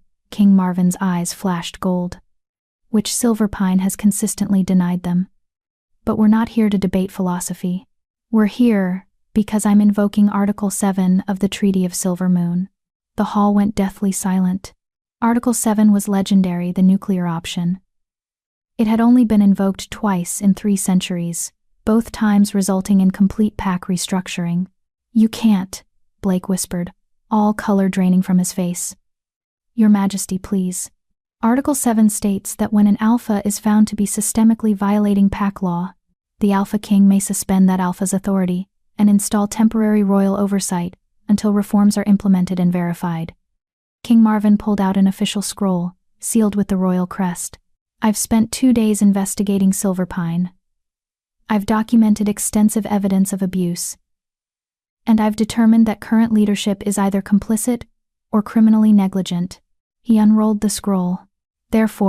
I'll say whatever I want. Beth was beyond reason now. Months or years of entitlement and cruelty boiling over. She's nothing. An Omega. And you're supposed to be the Alphaking. How can you possibly? Because she's my true mate. The words dropped into the hall like a bomb. Absolute silence. Every eye in the room swiveled to King Marvin. He stood tall and unashamed, his hand reaching out to take Geraldine's. She was too shocked to pull away. Geraldine Hester is my true mate, he said clearly, his voice carrying to every corner of the hall, chosen by the moon goddess herself. And before anyone questions how an Omega could be mated to the Alpha King, understand this: Geraldine's rank has never been properly assessed. She's been suppressed, starved, and abused into weakness. But her true nature— he looked at her, and his eyes were soft with something that looked like wonder. Her true nature is something none of you bothered to look for because you'd already decided she was worthless. Geraldine couldn't breathe. Her heart was hammering so hard she thought everyone in the hall could hear it. He just claimed her. Publicly. In front of hundreds of wolves. You're insane. Owen's voice was hollow. She's mine. The mate bond, I felt it first. You rejected her, King Marvin said flatly. You gave her papers to sever the bond because you were too weak to see her value. That rejection opened the way for her true mate bond to manifest. That's not how it works. Isn't it? King Marvin's eyebrows rose. When did you give her the rejection papers? 2 days ago. But— and when did I arrive in Silverpine? Owen's mouth opened and closed. The same day. King Marvin said softly. The moment you rejected her, the moment that bond began to weaken, I felt the pull that led me here. The moon goddess doesn't make mistakes, Beta Cain. She corrects them. He turned back to the assembled pack. I'm taking Geraldine with me when I leave Silverpine. She'll be formally evaluated by royal pack doctors. She'll be trained properly, and when her true rank manifests, whatever it may be, she'll take her place beside me as my mate and future queen. The hall erupted again, but this time Geraldine barely heard it. Queen. He'd said queen. Your Majesty, she whispered, tugging on his hand. I can't, I'm not. Not yet, he agreed quietly, speaking just to her while chaos raged around them. But you will be. I can feel it, Geraldine. Your potential. Your strength. It's buried deep, locked away by years of abuse. But it's there, and I'm going to help you find it. But what if you're wrong? The fear in her voice was raw. What if I really am just Omega? What if I can't be what you need? And— King Marvin's hand cupped her face, thumb brushing her cheek. Then you'll be an Omega Queen, he said simply. And I'll spend the rest of my life making sure every wolf in every pack understands that rank means nothing compared to character, courage, and heart. You've already proven you have all three. Tears spilled down her cheeks. I'm scared, she admitted. So am I. His smile was small but genuine. But I'd rather be scared with you than safe with anyone else. Your Majesty. A royal guard approached, his expression urgent. The pack doctor has arrived from the royal territory. He's prepared to conduct the evaluation whenever you're ready. King Marvin nodded. Good. Geraldine, this is your choice. I won't force you. If you want to stay in Silverpine, reformed Silverpine under new leadership, I'll respect that. If you want to come with me but delay the evaluation, we can wait. But if you're ready— he held out his hand. If you're ready to find out who you really are, to claim your true potential, to step into a future that terrifies and excites you in equal measure, take my hand. Trust me. Trust the moon goddess. Trust yourself. Geraldine looked at his outstretched hand, then at the pack around her, the wolves who'd tormented her, the few who'd shown kindness, the Omegas who looked at her with desperate hope. Then at Owen, still standing frozen, his face a mask of regret and fury and loss. The mate bond between them pulsed weakly, a pale shadow compared to the blazing connection she felt with King Marvin. She reached into her pocket and pulled out the rejection papers. They were crumpled, stained, barely legible. She walked to Owen and held them out. I'll sign them, she said quietly. Not because you want me to. Because I choose to. I choose something better. Owen's hand shook as he took the papers. For just a moment, his mask cracked, and she saw genuine pain in his eyes. I'm sorry, he whispered. Geraldine. I'm so sorry. I was wrong. I was a fool. Please. You were. She cut him off, not unkindly. But that's not my burden to carry anymore. You made your choice. Now I'm making mine. She took a pen from the guard standing nearby and signed her name on the rejection papers with steady hands. The moment the ink dried, she felt it, the mate bond with Owen snapping like a cut rope.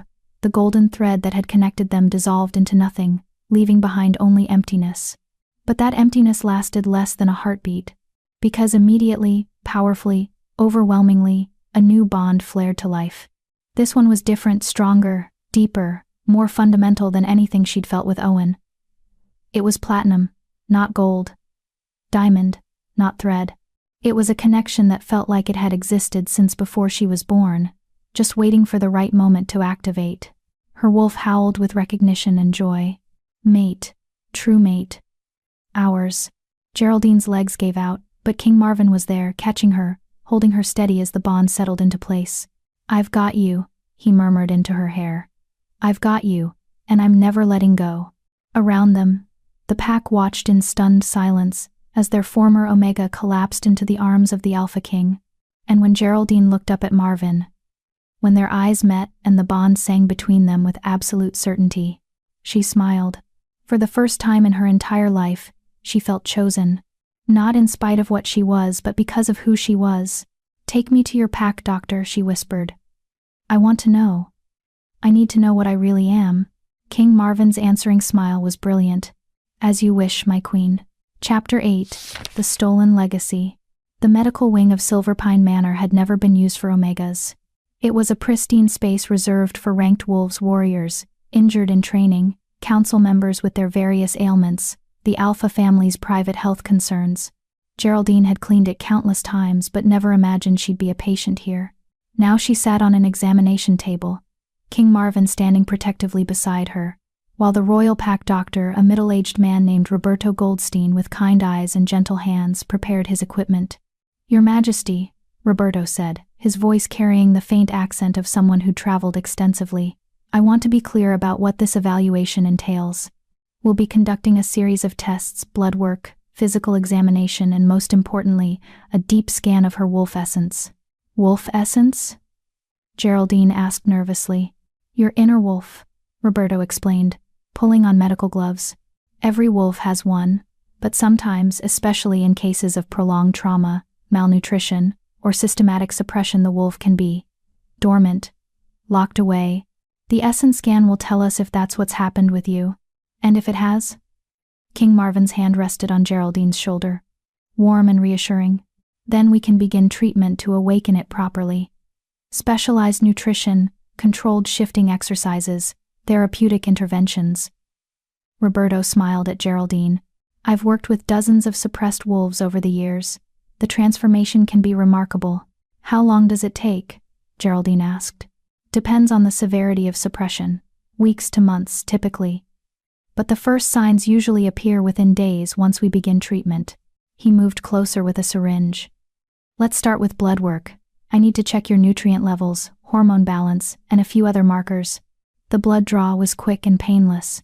Roberto labeled the vials with practiced efficiency, then pulled out a device Geraldine had never seen before, a smooth crystal sphere about the size of an orange, mounted on an ornate metal base. This is an essence scanner, he explained, seeing her confused expression. Ancient technology, passed down through royal pack doctors for generations. When I activate it, and you place your hand on it, it will read your wolf essence and display your true nature. It can tell rank? King Marvin asked, his voice tight with anticipation. Rank, power level, any suppression or blockages, even hereditary traits. Roberto adjusted the device. It's completely harmless, though some wolves report feeling strange sensations during the scan. He activated the sphere. It began to glow with a soft blue light. Whenever you're ready, Miss Hester, place your hand on top. Geraldine's hand trembled as she reached out. King Marvin's grip on her shoulder tightened supportively. Whatever it says, he murmured. You're still you. Still brave. Still worthy. Nothing changes that. She took a breath and pressed her palm against the crystal sphere. For a moment, nothing happened. Then the blue light flared brilliant white, so bright that Geraldine had to close her eyes against it. Heat rushed through her body, not painful, but intense, like standing too close to a fire. Her wolf, usually a quiet presence in the back of her mind, suddenly surged forward with a force that took her breath away. "Awake," it howled. "Finally awake. See us. Know us." The light shifted colors: blue, green, gold, silver, cycling through a spectrum faster than Geraldine could track. The sphere began to hum, a low vibration that she could feel in her bones. "Roberto?" King Marvin's voice was sharp with concern. "What's happening? Is this normal?" I don't know, Your Majesty." Roberto was staring at the device with wide eyes. "I've never seen it react this way. The color cycling, the intensity." The sphere suddenly pulsed with pure silver light, then went dark. Geraldine pulled her hand back, gasping. Her whole body was tingling, and her wolf was thrashing inside her consciousness, more active than it had been in years. "What does that mean?" she asked, her voice shaking. "Did it break?" Roberto was examining the device, his expression caught between confusion and awe. "It didn't break. It completed the scan. But the reading." He pulled out a small screen that had emerged from the base of the device. His eyes widened as he read it. "This can't be right," he whispered. "Roberto." King Marvin's tone was a command. "What does it say?" The doctor looked up, his face pale. "Your Majesty, according to this scan, Miss Hester isn't Omega. She never was." Geraldine's heart stopped. "What?" "The scan shows massive suppression, layers upon layers of it. Malnutrition, psychological trauma, and something else." He squinted at the screen. "Some kind of intentional blocking? Like her wolf was deliberately weakened when she was young." "Intentional?" King Marvin's voice went dangerously soft. "Someone did this to her on purpose?" "It's the only explanation for this pattern. Natural suppression doesn't look like this. It's messy, inconsistent. This is surgical, precise. Someone with knowledge of wolf physiology deliberately stunted her development." Geraldine felt like the floor had disappeared beneath her feet. "But who would? Why would? What's her true rank?" King Marvin demanded. Roberto hesitated, looking at the screen again like he couldn't quite believe what he was seeing. "Alpha," he finally said. "She's Alpha ranked. Not just Alpha, the scan shows hereditary markers consistent with Alpha bloodlines, strong ones." The room spun. "Alpha. She was Alpha. That's impossible," Geraldine heard herself say. "I don't have Alpha parents. My mother was Omega.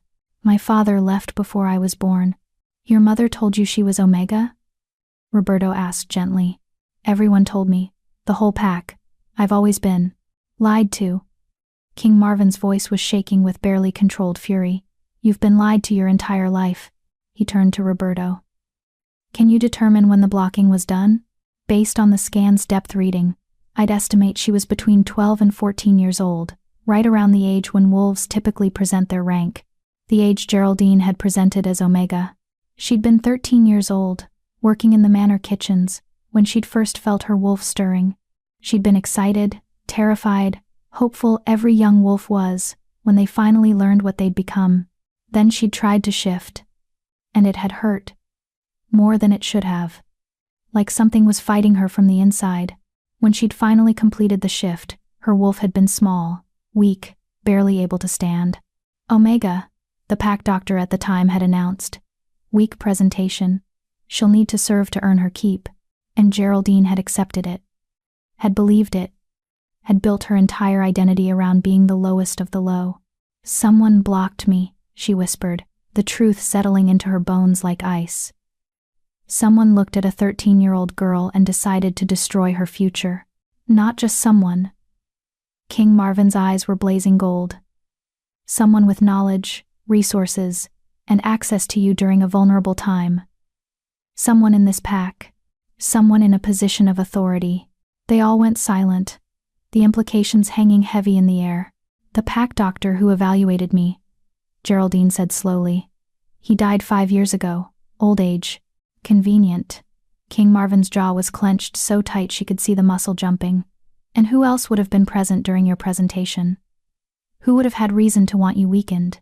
Geraldine's mind raced through memories she'd buried. The Alpha's wife had been alive then, before she'd died of illness. She'd been there when Geraldine presented, watching with cold eyes. And Beth. Beth had been 8 years old, already showing signs of Alpha dominance, already the golden child everyone adored. "Your Majesty," Roberto said carefully, "there's something else the scan revealed. Miss Hester's hereditary markers. They're not just strong, they're pure. Unusually so. That kind of purity typically only appears in ancient bloodlines. Royal bloodlines." King Marvin went very still. "Explain." "The first wolves, the original packs before civilization, they had what we call pure essence. No dilution, no weakening through generations of mixed blood. Most modern wolves are diluted, still powerful, still wolf, but carrying traits from dozens of ancestral lines." He gestured to the screen. "Miss Hester's markers suggest her lineage has remained remarkably pure. I've only seen readings like this a handful of times, and always in wolves descended from the original pack founders." "The original founders?" King Marvin's eyes widened. "Roberto, could she be descended from the northern bloodline?" "It's possible, Your Majesty." The markers align. Geraldine looked between them, completely lost. "What's the northern bloodline?" King Marvin took her hand, his grip gentle despite the intensity in his eyes. 300 years ago, when the first Alphaking united the packs, there were 5 founding bloodlines. Most have been diluted over generations through intermarrying with other packs. But one bloodline, the northern bloodline, was thought to have died out completely. He paused. That bloodline produced some of the most powerful alphas in history. They were known for their strength, their wisdom, and their ability to unite wolves who would otherwise tear each other apart. They were legendary. "And you think I'm descended from them?" Geraldine's laugh was slightly hysterical. "I'm a servant. I've spent my whole life scrubbing floors." "You've spent your whole life having your power stolen from you," King Marvin corrected fiercely. "But that ends today. Roberto, what do we need to do to remove the blocking?" "It won't be quick," Roberto warned. "The suppression has been in place for a decade. Removing it too quickly could shock her system. We'll need to do it gradually, specialized treatments, controlled exercises to wake her wolf safely." "How long?" "Optimistically, 2 to 3 months for full removal. But she'll start feeling changes within the first week." King Marvin looked at Geraldine, and his expression was a mixture of fury at what had been done to her and fierce protectiveness. 2 to 3 months, he said. "That's how long we have to find out who did this to you and make them pay for it." "Your Majesty." A voice came from the doorway, one of the royal guards. "Alpha Blake is demanding an audience. He's heard about the medical evaluation and he's agitated." A cold smile crossed King Marvin's face. "I bet he is. Tell him I'll speak with him in 10 minutes, and make sure Beta Kane and Miss Beth Good are present as well." The guard bowed and left. King Marvin turned back to Geraldine, his hand cupping her face. "Are you ready for this? Once I confront them with what we've learned, there's no going back. Silverpine will know the truth that they've been abusing an alpha-ranked wolf for a decade. That someone in their leadership committed a crime so heinous it carries a penalty of permanent exile or death." Geraldine thought about the 13-year-old girl she'd been excited, hopeful, trusting. She thought about the decade of pain, humiliation, and grinding servitude that had followed. She thought about every time she'd been called worthless, useless, weak. And she thought about her wolf, locked away inside her for 10 years, finally stirring to life. "I'm ready," she said, and her voice was steady. "I want to know who did this, and I want them to face justice." King Marvin's smile was proud and fierce. "That's my queen." He offered her his arm. Formal and respectful. "Let's go get your answers." As they walked toward the confrontation, Geraldine felt it a stirring deep inside, like something long dormant, finally beginning to wake. Her wolf was coming back, and when it fully emerged, everyone who'd hurt her would understand exactly what they'd created. Not a broken Omega, an Alpha with a decade of rage to unleash. Chapter 9, The Guilty Revealed. The Grand Hall had been hastily reassembled for what King Marvin had called a matter of criminal investigation. Alpha Blake stood at the center, his face ashen. Owen Kane flanked him on one side, jaw clenched. Beth Good stood on the other, her earlier hysteria replaced by a cold wariness that made Geraldine's skin prickle. The pack had gathered again, fewer this time, only high-ranking wolves and those directly involved in pack governance. And the Omegas. King Marvin had specifically requested all 13 Omegas be present. Whatever witnesses this, he'd said grimly, needs to see it. Geraldine stood beside King Marvin on the platform. And for the first time in her life, she stood tall, not hunched, not trying to make herself smaller. The truth of what she really was, what she'd always been, was settling into her bones like molten iron, forging something new. Your Majesty. Alpha Blake's voice carried a note of desperation. I don't understand why we've been summoned like criminals. If this is about the Omega situation, I've already assured you we'll implement whatever reforms. This isn't about reforms.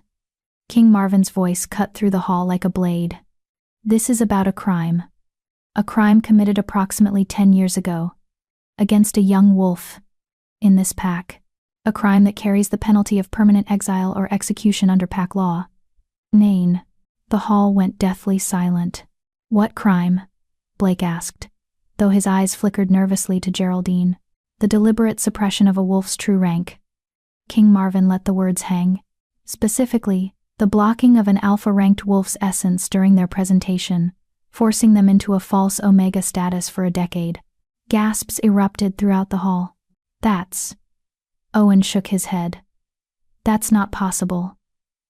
Rank suppression requires specialized knowledge, access to rare compounds, and opportunity, King Marvin finished. Opportunity to access the victim during their vulnerable presentation period. Opportunity to administer the blocking agent without suspicion. He turned his storm-gray eyes directly on Alpha Blake, who was present during Geraldine Hester's rank presentation 10 years ago. Blake's face went from ashen to gray. I don't remember.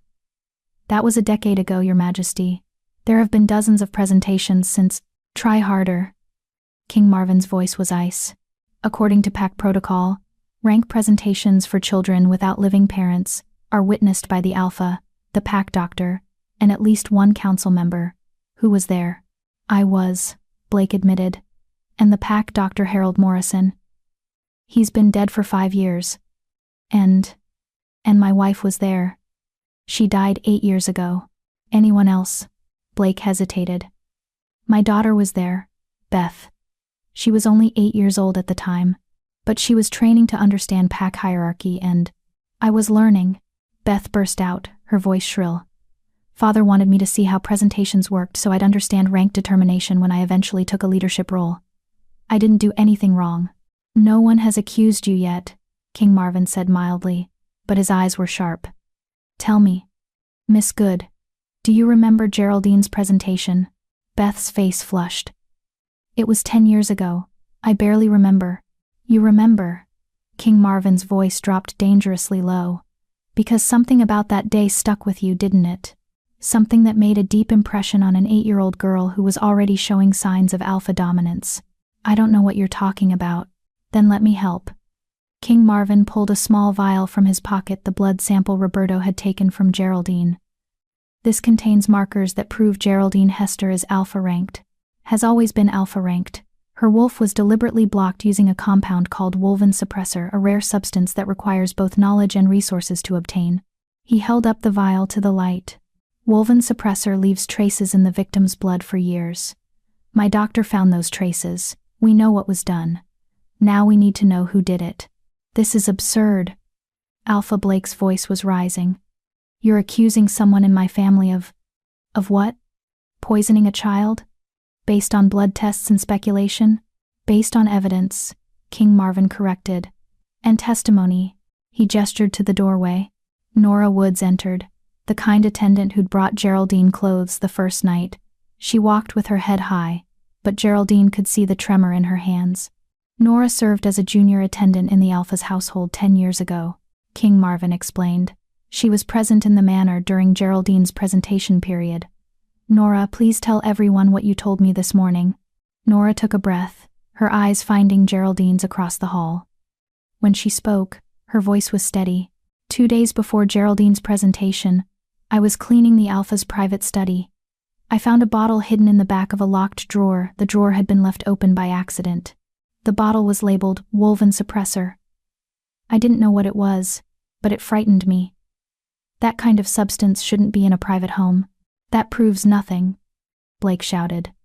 Suppressors have legitimate uses: medical treatments, behavioral therapy, for adults, King Marvin cut in, not for children during presentation.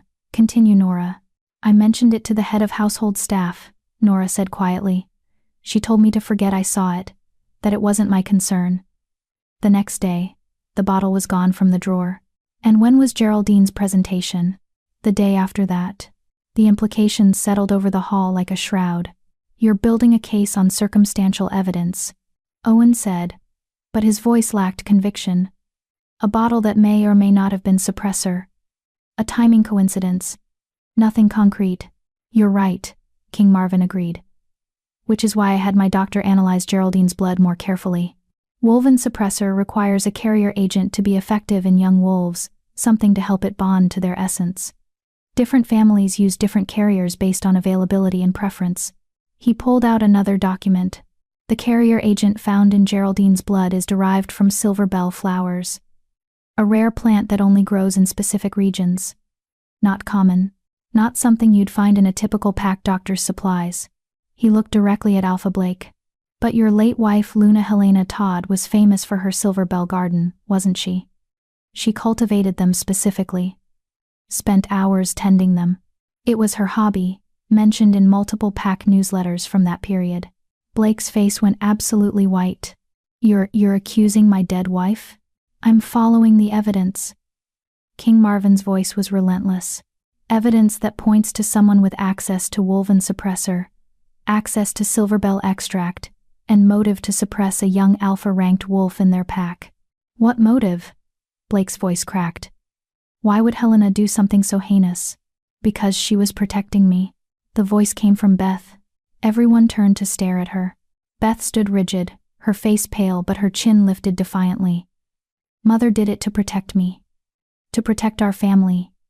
And I don't regret it. Beth, be quiet, Blake started, but she shook her head. No, Father. They already know. They've put it all together.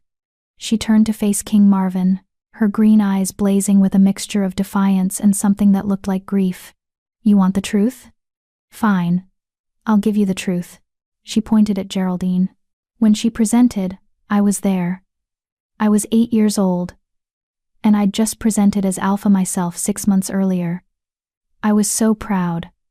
Father was proud. Mother was proud. I was going to be someone important, someone powerful. Her voice turned bitter. Then her presentation started. And I felt it. Even at 8 years old, I could feel how strong her wolf was. Stronger than mine. Purer.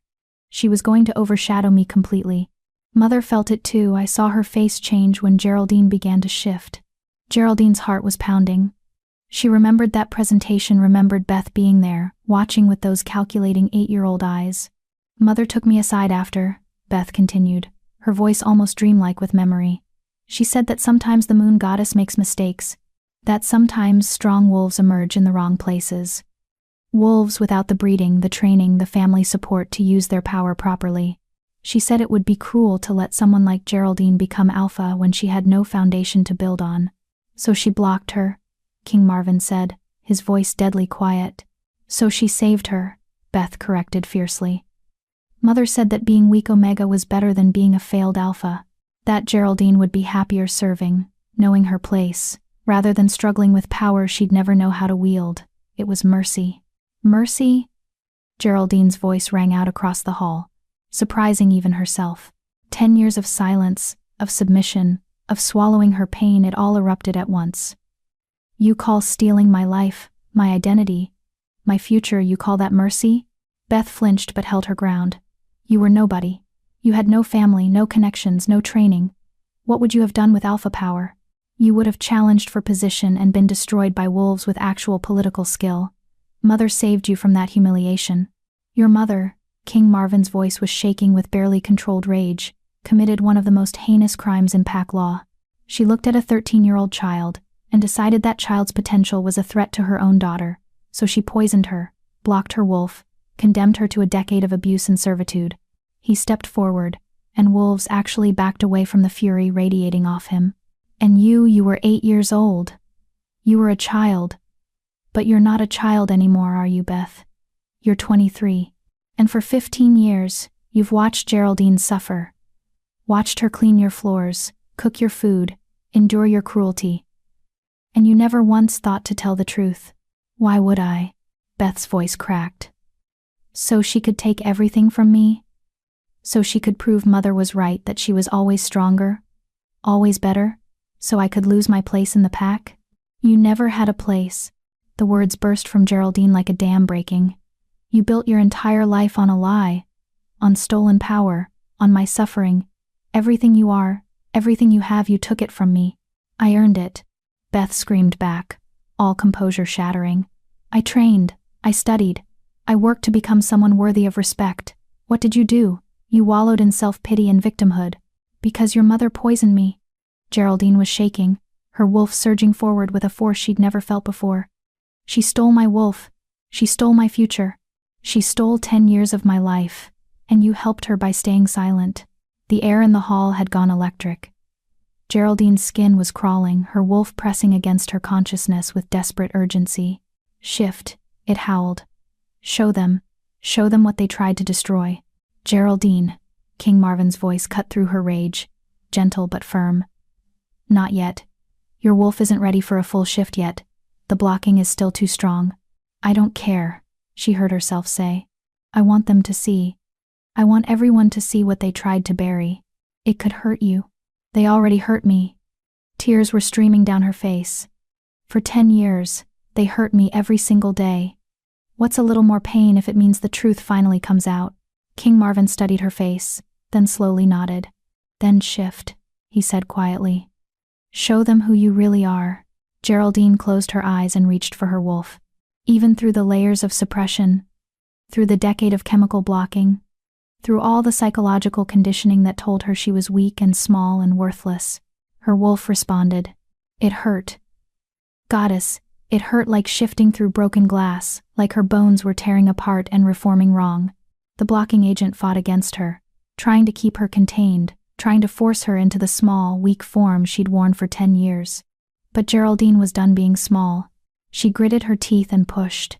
The shift completed in a burst of silver light. Gasps echoed throughout the hall. Because the wolf standing where Geraldine had been wasn't omega-sized, wasn't weak and trembling and barely able to stand. She was massive, nearly as large as an alpha male, her fur a silver white that seemed to glow in the hall's lighting.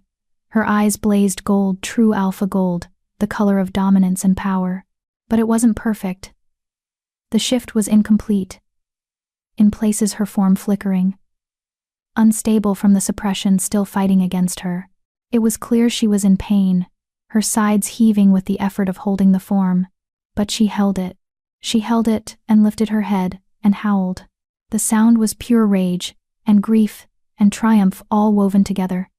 It echoed through the hall, through the manor, through the entire pack grounds. Every wolf in the room dropped to their knees. It wasn't voluntary.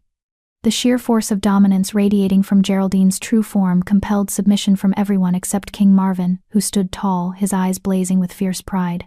When the howl finally ended, Geraldine shifted back, collapsing immediately.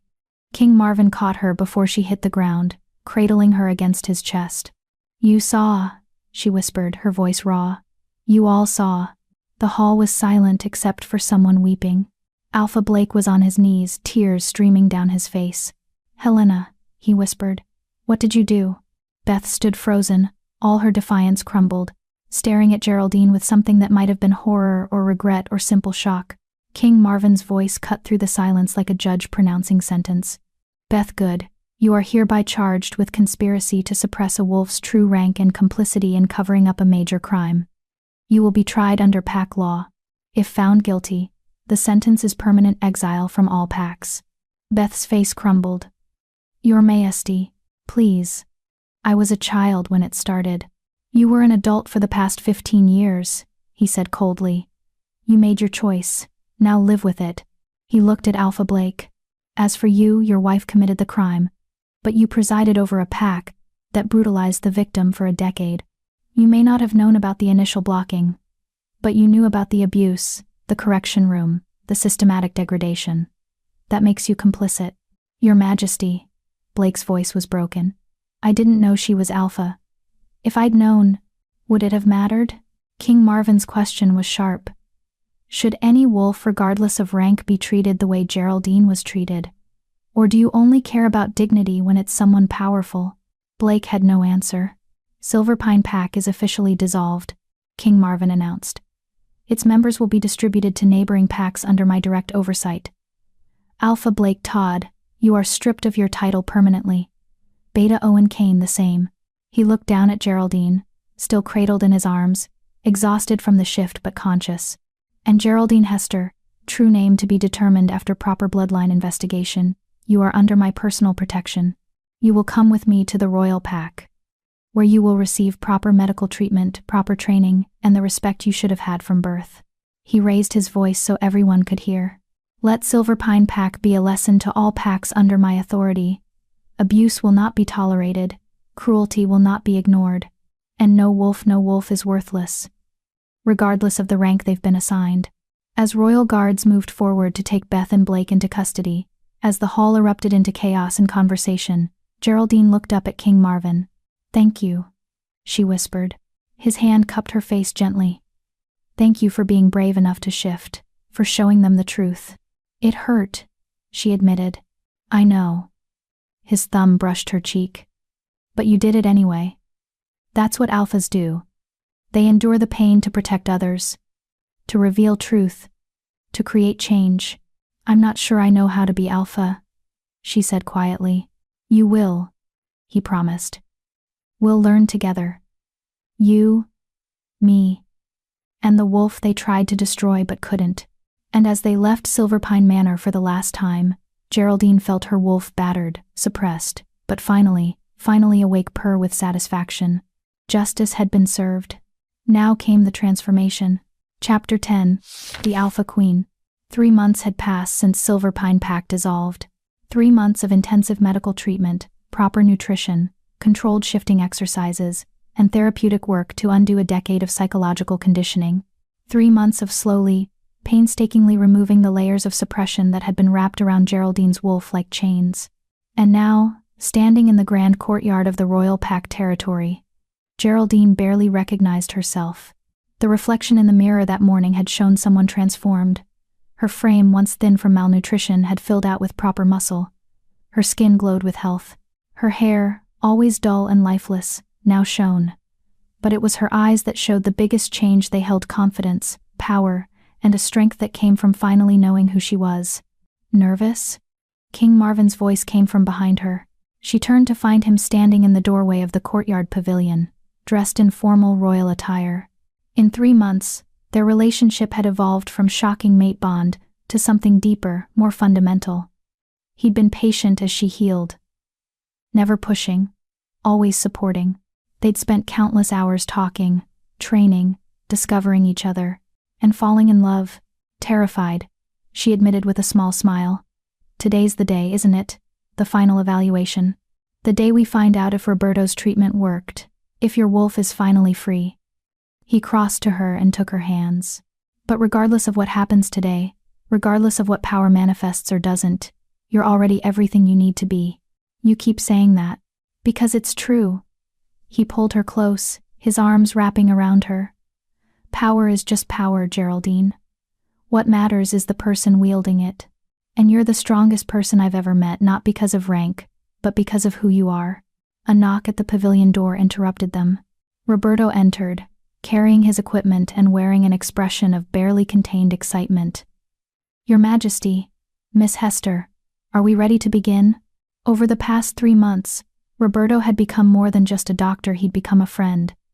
He'd guided Geraldine through every stage of her recovery with patience and genuine care. We're ready, Geraldine said, squeezing Marvin's hand once before releasing it. They moved to the center of the courtyard where Roberto had set up his equipment, the crystal essence scanner that had revealed the truth 3 months ago, along with various monitoring devices to track Geraldine's vitals during the evaluation. The treatment should have removed approximately 90% of the blocking agent, Roberto explained as he prepared the scanner. The final 10% will dissipate naturally over the next few weeks. But 90% should be enough for us to get an accurate reading of your true nature."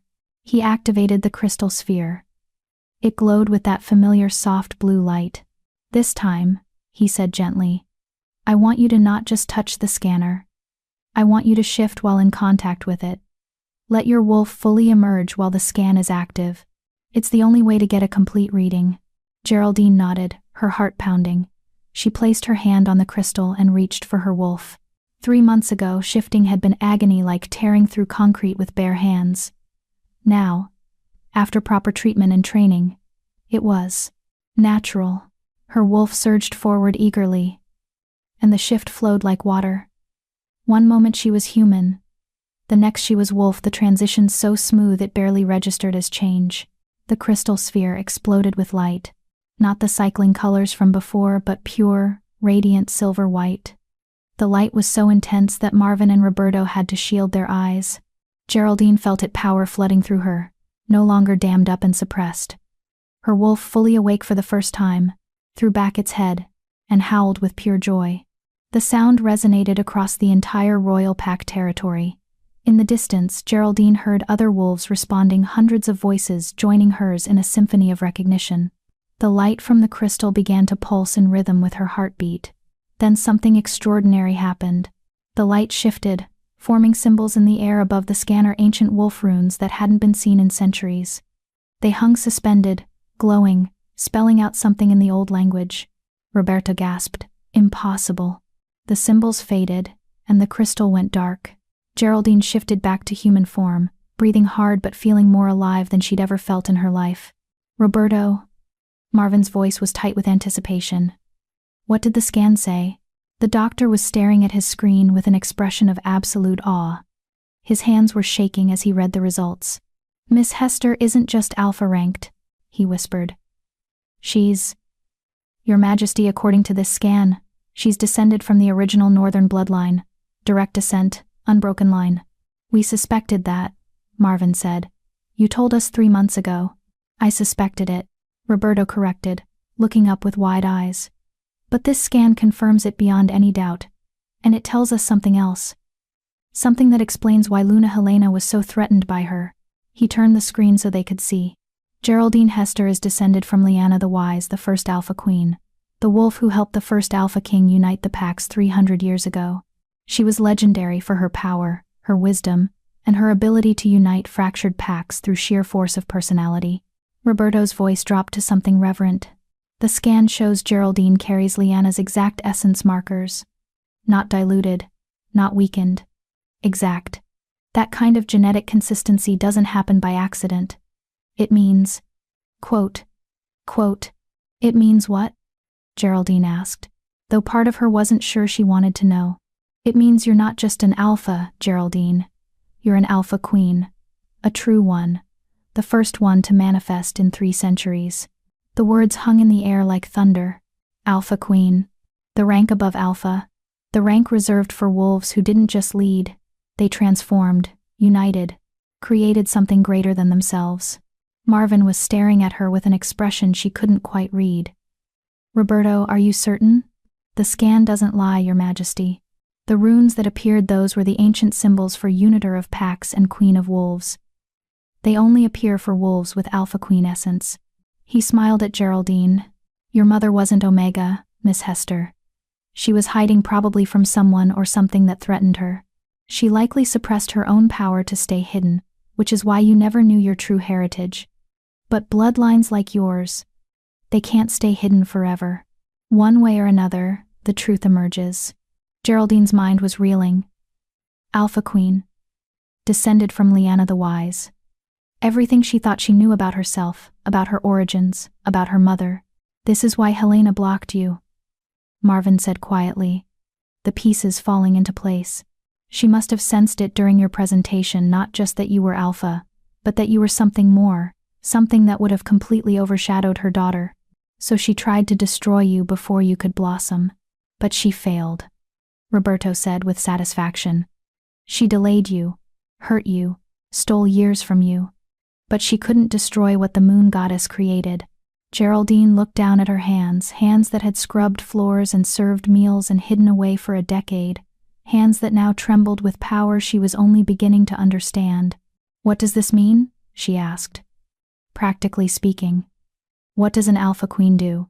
Marvin stepped forward and took her hands in his, grounding her. Historically, Alpha Queens worked alongside Alpha Kings to maintain balance in the pack territories. They had their own authority, their own responsibilities. They were partners, not subordinates. His storm gray eyes held hers. "It means, Geraldine Hester, that you're not just my mate. You're my equal. And together, we're going to transform how every pack in this territory operates." "I don't know how," she whispered. "I'm still learning how to be alpha, how to lead, So we learn together." He pulled her close. "I've been ruling alone for decades, trying to change systems that have been broken for centuries. It's been exhausting, frustrating, and often futile. But with you beside me, with your perspective, your experience of what it's like to be powerless, your determination to protect those who can't protect themselves," he smiled, "we could actually change things, really change them. Make pack territories safe and dignified for every wolf, regardless of rank." "That's a lot of pressure," Geraldine said, but she was smiling too. "It is," he agreed, "but I have faith in you. The moon goddess doesn't make mistakes with Alpha Queens. If she gave you this power, this heritage, this destiny, it's because you're exactly what the packs need right now." Roberto cleared his throat politely. "Your Majesty, if I may, there's traditionally a ceremony when an Alpha Queen is confirmed. A formal recognition by the packs. It hasn't been performed in 300 years, but the protocols still exist in the royal archives." Marvin's eyebrows rose. "You're suggesting we hold a coronation?" "I'm suggesting we give the packs what they need, a symbol of hope and transformation." News of Silverpine's dissolution has spread throughout the territories. Wolves everywhere are questioning their own pack structures, wondering if they've been complicit in similar abuses. Roberto gestured to Geraldine. "Imagine what it would mean to them, to Omegas, and low-ranked wolves everywhere, to see someone who was systematically abused and suppressed rise to become Alpha Queen. To stand beside the Alpha King as his equal. It would be powerful, inspiring, transformative." Geraldine's stomach flipped. "A coronation? In front of all the packs? Roberto, I'm not ready for." "You're ready," Marvin said firmly. "You've been ready since the day you told the truth in front of Silverpine Pack despite knowing the consequences. You've been ready since you shifted through suppression to show them who you really were. You've been ready since you chose to come with me instead of staying in the familiar pain." He cupped her face in his hands. "You're ready, my love, and I'll be beside you every step of the way." Geraldine looked into his eyes, this male who'd seen her at her lowest and chosen to lift her up, who'd fought for her when no one else would, who'd helped her reclaim everything that had been stolen. "Okay," she whispered. "Let's do it. Let's show them what an Alpha Queen looks like." His smile was brilliant. "That's my queen." 2 weeks later, the grand amphitheater of the Royal Pack territory had been built to hold 10,000 wolves. Today, it was packed beyond capacity. Representatives from every pack in the northern territories had come: alphas, betas, council members, warriors, but also, in unprecedented numbers, omegas and low-ranked wolves who'd traveled from across the territory to witness something that had never happened in their lifetimes. The coronation of an Alpha Queen. Geraldine stood in the preparation chamber, staring at herself in the mirror, and barely recognizing the wolf looking back. She wore a gown of silver silk that seemed to shimmer like moonlight. Her hair, now lustrous and healthy, had been styled in an elegant updo, woven with small white flowers, the same silver bell flowers that had been used to suppress her, now reclaimed as a symbol of her survival. Around her neck hung a platinum collar set with moonstones, the traditional regalia of an Alpha Queen, retrieved from the royal archives where it had sat unused for 3 centuries. "You look every inch a queen," a familiar voice said from the doorway. Geraldine turned to find Nora standing there, wearing formal attendant attire. After Silverpine's dissolution, Nora had chosen to join the royal pack, and she'd become one of Geraldine's closest friends. "I feel like I'm about to faint," Geraldine admitted. "That's normal." Nora moved to adjust the flowers in Geraldine's hair with practiced efficiency. "But remember those wolves out there, especially the ones like you used to be. They need to see this. They need to see that transformation is possible, that rank doesn't determine worth, that someone can rise from nothing to everything. I didn't rise from nothing, Geraldine corrected softly. I was always something. They just convinced me I was nothing. Exactly. Nora's smile was proud. Now go remind every wolf in those stands that potential can't be suppressed forever. That truth always emerges. That the moon goddess keeps her promises, even when it takes years to fulfill them. A knock at the door announced King Marvin's arrival. He entered wearing full royal regalia, black and silver robes that marked him as Alpha King, a crown of twisted silver that sat on his dark hair. He looked every inch the powerful, ancient ruler he was, until he saw Geraldine, and his face softened into something tender. You're breathtaking, he said simply.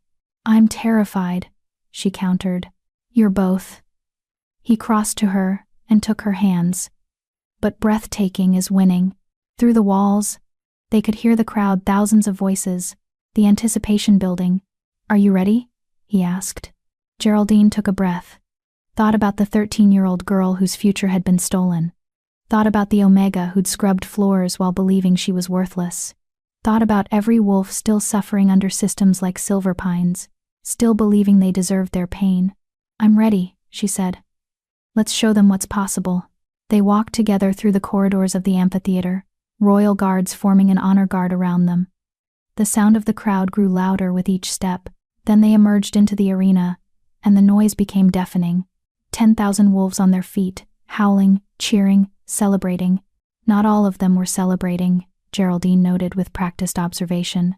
She could see faces in the alpha sections that were tight with disapproval or anxiety. Change threatened those who benefited from the old systems. But the lower sections where omegas and low-ranked wolves sat, those wolves were on their feet, tears streaming down their faces, howling with a joy that spoke of hope long denied. Marvin led her to the center platform where the ceremony would take place. The royal pack's high priestess, an ancient wolf named Violet Collins, who served as spiritual advisor, waited with the ceremonial regalia. We gather today. Violet's voice carried across the amphitheater with surprising strength for someone so old. To witness something that has not occurred in 300 years. The recognition and coronation of an alpha queen. She turned to Geraldine. Geraldine Hester, descended from Lyanna the Wise, first alpha queen and uniter of packs, do you accept the responsibility of this rank? Do you swear to protect the powerless, to speak for the voiceless, to transform unjust systems into equitable ones? Geraldine's voice rang out clearly. I do. Do you swear to work alongside your mate, the Alpha King, as equal partners in governance, to check his power as he checks yours, to build something greater together than either could alone? I do. Do you swear to remember where you came from, to never forget what it feels like to be powerless, to be abused, to be told you're worthless, to let that memory fuel your compassion rather than your bitterness? This question wasn't traditional, Geraldine knew. Violet had added it specifically for her. I swear it, Geraldine said, her voice thick with emotion. I will never forget. And I will never let another wolf suffer what I suffered if I have the power to prevent it. Violet smiled and turned to the crowd. Then, by the authority granted to me by the moon goddess herself, by the ancient laws that bind our packs, by the wisdom of those who came before, and the hope of those who come after, she lifted a second crown, platinum, more delicate than Marvin's but no less powerful, set with moonstones that seemed to glow with their own light. I name you Alpha Queen, protector, leader, partner. May your reign be long, your wisdom deep, and your compassion endless. She placed the crown on Geraldine's head. The amphitheater erupted. Wolves howled, stamped their feet, filled the air with sound that felt like physical force. Geraldine could see omegas crying, embracing each other, celebrating not just her coronation but what it represented, proof that they weren't powerless, weren't worthless, weren't condemned to suffer forever. Marvin took her hand and raised it high. You're Alpha Queen, he shouted, his voice carrying across the crowd. Partner in governance, voice for the voiceless, proof that potential cannot be suppressed forever. The howling intensified. When it finally began to die down, Marvin gestured for silence. Geraldine has asked to speak, he announced. And as Alpha Queen she has that right. Listen well. He stepped back, giving her the platform. For a moment, Looking out at 10,000 wolves, Geraldine felt that old fear, the Omega conditioning that said she shouldn't speak, shouldn't draw attention, shouldn't think she had anything worth saying. Then she remembered who she really was. And she spoke. I was 13 years old when someone decided my potential was too threatening to allow. She began, her voice steady and clear. They poisoned me, blocked my wolf, condemned me to 10 years of serving, suffering, and believing I was worthless. The amphitheater was silent now. Every wolf listening. For 10 years I cleaned floors, I cooked meals, I endured cruelty and abuse. I was told every single day that I was nothing, that I was lucky to even have a place in the pack, that serving was all I was good for. She paused, letting the words settle. And I believed it. That's what systematic abuse does. It makes you believe the lies. It makes you think your suffering is deserved, that you're the problem, not the system. She looked out at the Omega sections, at the faces staring up at her with desperate hope. But I was wrong. And if you're sitting there right now, in whatever pack you belong to, believing you're worthless because of your rank, you're wrong too. Her voice grew stronger. Rank doesn't determine worth. Rank is just a label, one that can be wrong, can be manipulated, can be used as a weapon by those who benefit from keeping others small. What determines worth is who you are. Your courage, your compassion, your refusal to let suffering break you completely. She gestured to herself. I stand here today, not because I was always strong, but because I refused to stay broken. Not because I was special, but because King Marvin saw past the lies to the truth. Not because I earned this position, but because it was always mine, stolen from me, yes, but never truly gone. She looked directly at the high-ranking wolves in the Alpha sections. To those of you who benefit from the current systems, who've built your power on the backs of wolves you've deemed lesser, understand this. Change is coming. Not as a punishment, but as a correction. Pack law exists for a reason. The Treaty of Silvermoon was written to protect all wolves, not just the powerful ones. Her voice turned to steel.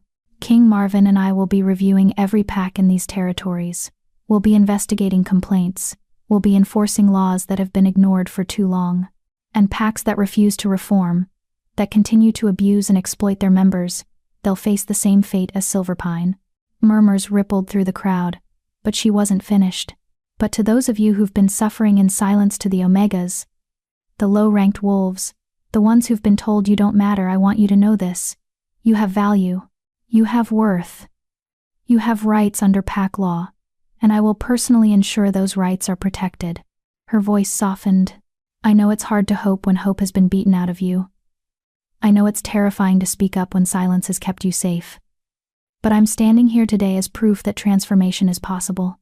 That truth emerges, even when it takes 10 years. That the moon goddess keeps her promises.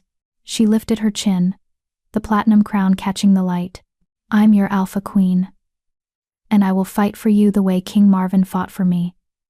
You are not alone anymore. You are not invisible. You are not worthless. She paused, letting the final words ring out across the amphitheater. You are wolves. You are pack. You are mine. And I protect what's mine. The silence lasted for exactly 3 seconds. Then the amphitheater exploded with sound howls, cheers, wolves on their feet shouting her name. The noise was overwhelming. Physical, like being wrapped in the approval and hope of thousands. Marvin stepped forward and wrapped his arm around her waist, pulling her close. That, he murmured in her ear, was perfect. I meant every word, she said. I know. That's why it was perfect. They stood together on the platform, Alpha King and Alpha Queen, partners, mates, equals, while the crowd celebrated below them. And in the back sections, where 13 specific wolves sat together, Geraldine saw them, the Omegas from Silverpine, the ones she'd shared that cramped servant quarters with, the ones who'd survived the correction room, the ones who'd thought they'd die as Omegas, unrecognized and unvalued. They were crying, embracing each other, howling with joy. Because if Geraldine could transform from abused Omega to Alpha Queen, then anything was possible. 6 months later, Geraldine stood in what had become her favorite place in the royal territory, a garden she'd designed herself, filled with plants from every pack in the territory. It was a living symbol of unity, of different strengths coming together to create something beautiful.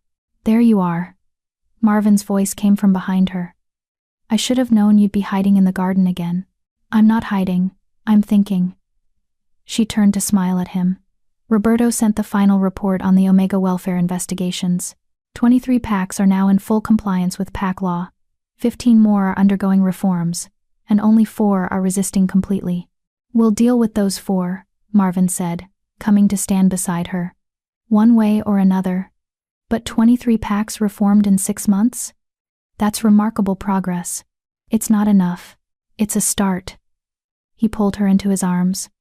Rome wasn't built in a day, love. Neither is systemic change. But we're building it. Together. She leaned into his embrace, breathing in his scent, feeling the mate bond humming between them, platinum strong, unbreakable, perfect. Do you ever wonder what would have happened if Helena hadn't blocked me? She asked quietly. If I'd presented as Alpha at 13 like I should have? Sometimes, he admitted. But then I remember that you wouldn't be who you are now. You wouldn't have the empathy, the understanding, the fire to change things. Your suffering shaped you, Geraldine. It shouldn't have happened, and Helena deserves every punishment she received, but it did happen. And you've transformed that pain into purpose. He tilted her chin up to look at him. You're exactly who the packs need, who I need, and I wouldn't change a single thing about you. Even the parts that are still healing? The nightmares? The moments when I forget I'm queen and start to act like a servant? Especially those parts, he said firmly. Because they remind us both where you came from. They keep you compassionate. Keep me humble. Keep us focused on what actually matters. A messenger wolf approached, bowing respectfully. Your Majesties, the council is assembled for this afternoon's session. They're ready when you are. Geraldine took a breath, squared her shoulders, and felt the weight of the crown on her head no longer foreign, no longer frightening but right. Let's go change some more laws, she said with a smile. As they walked together toward the council chambers, Alpha King and Alpha Queen, partners in every sense, Geraldine thought about that 13-year-old girl who'd had her future stolen. I'm sorry it took so long, she thought. I'm sorry for every year you suffered, but I promise you this.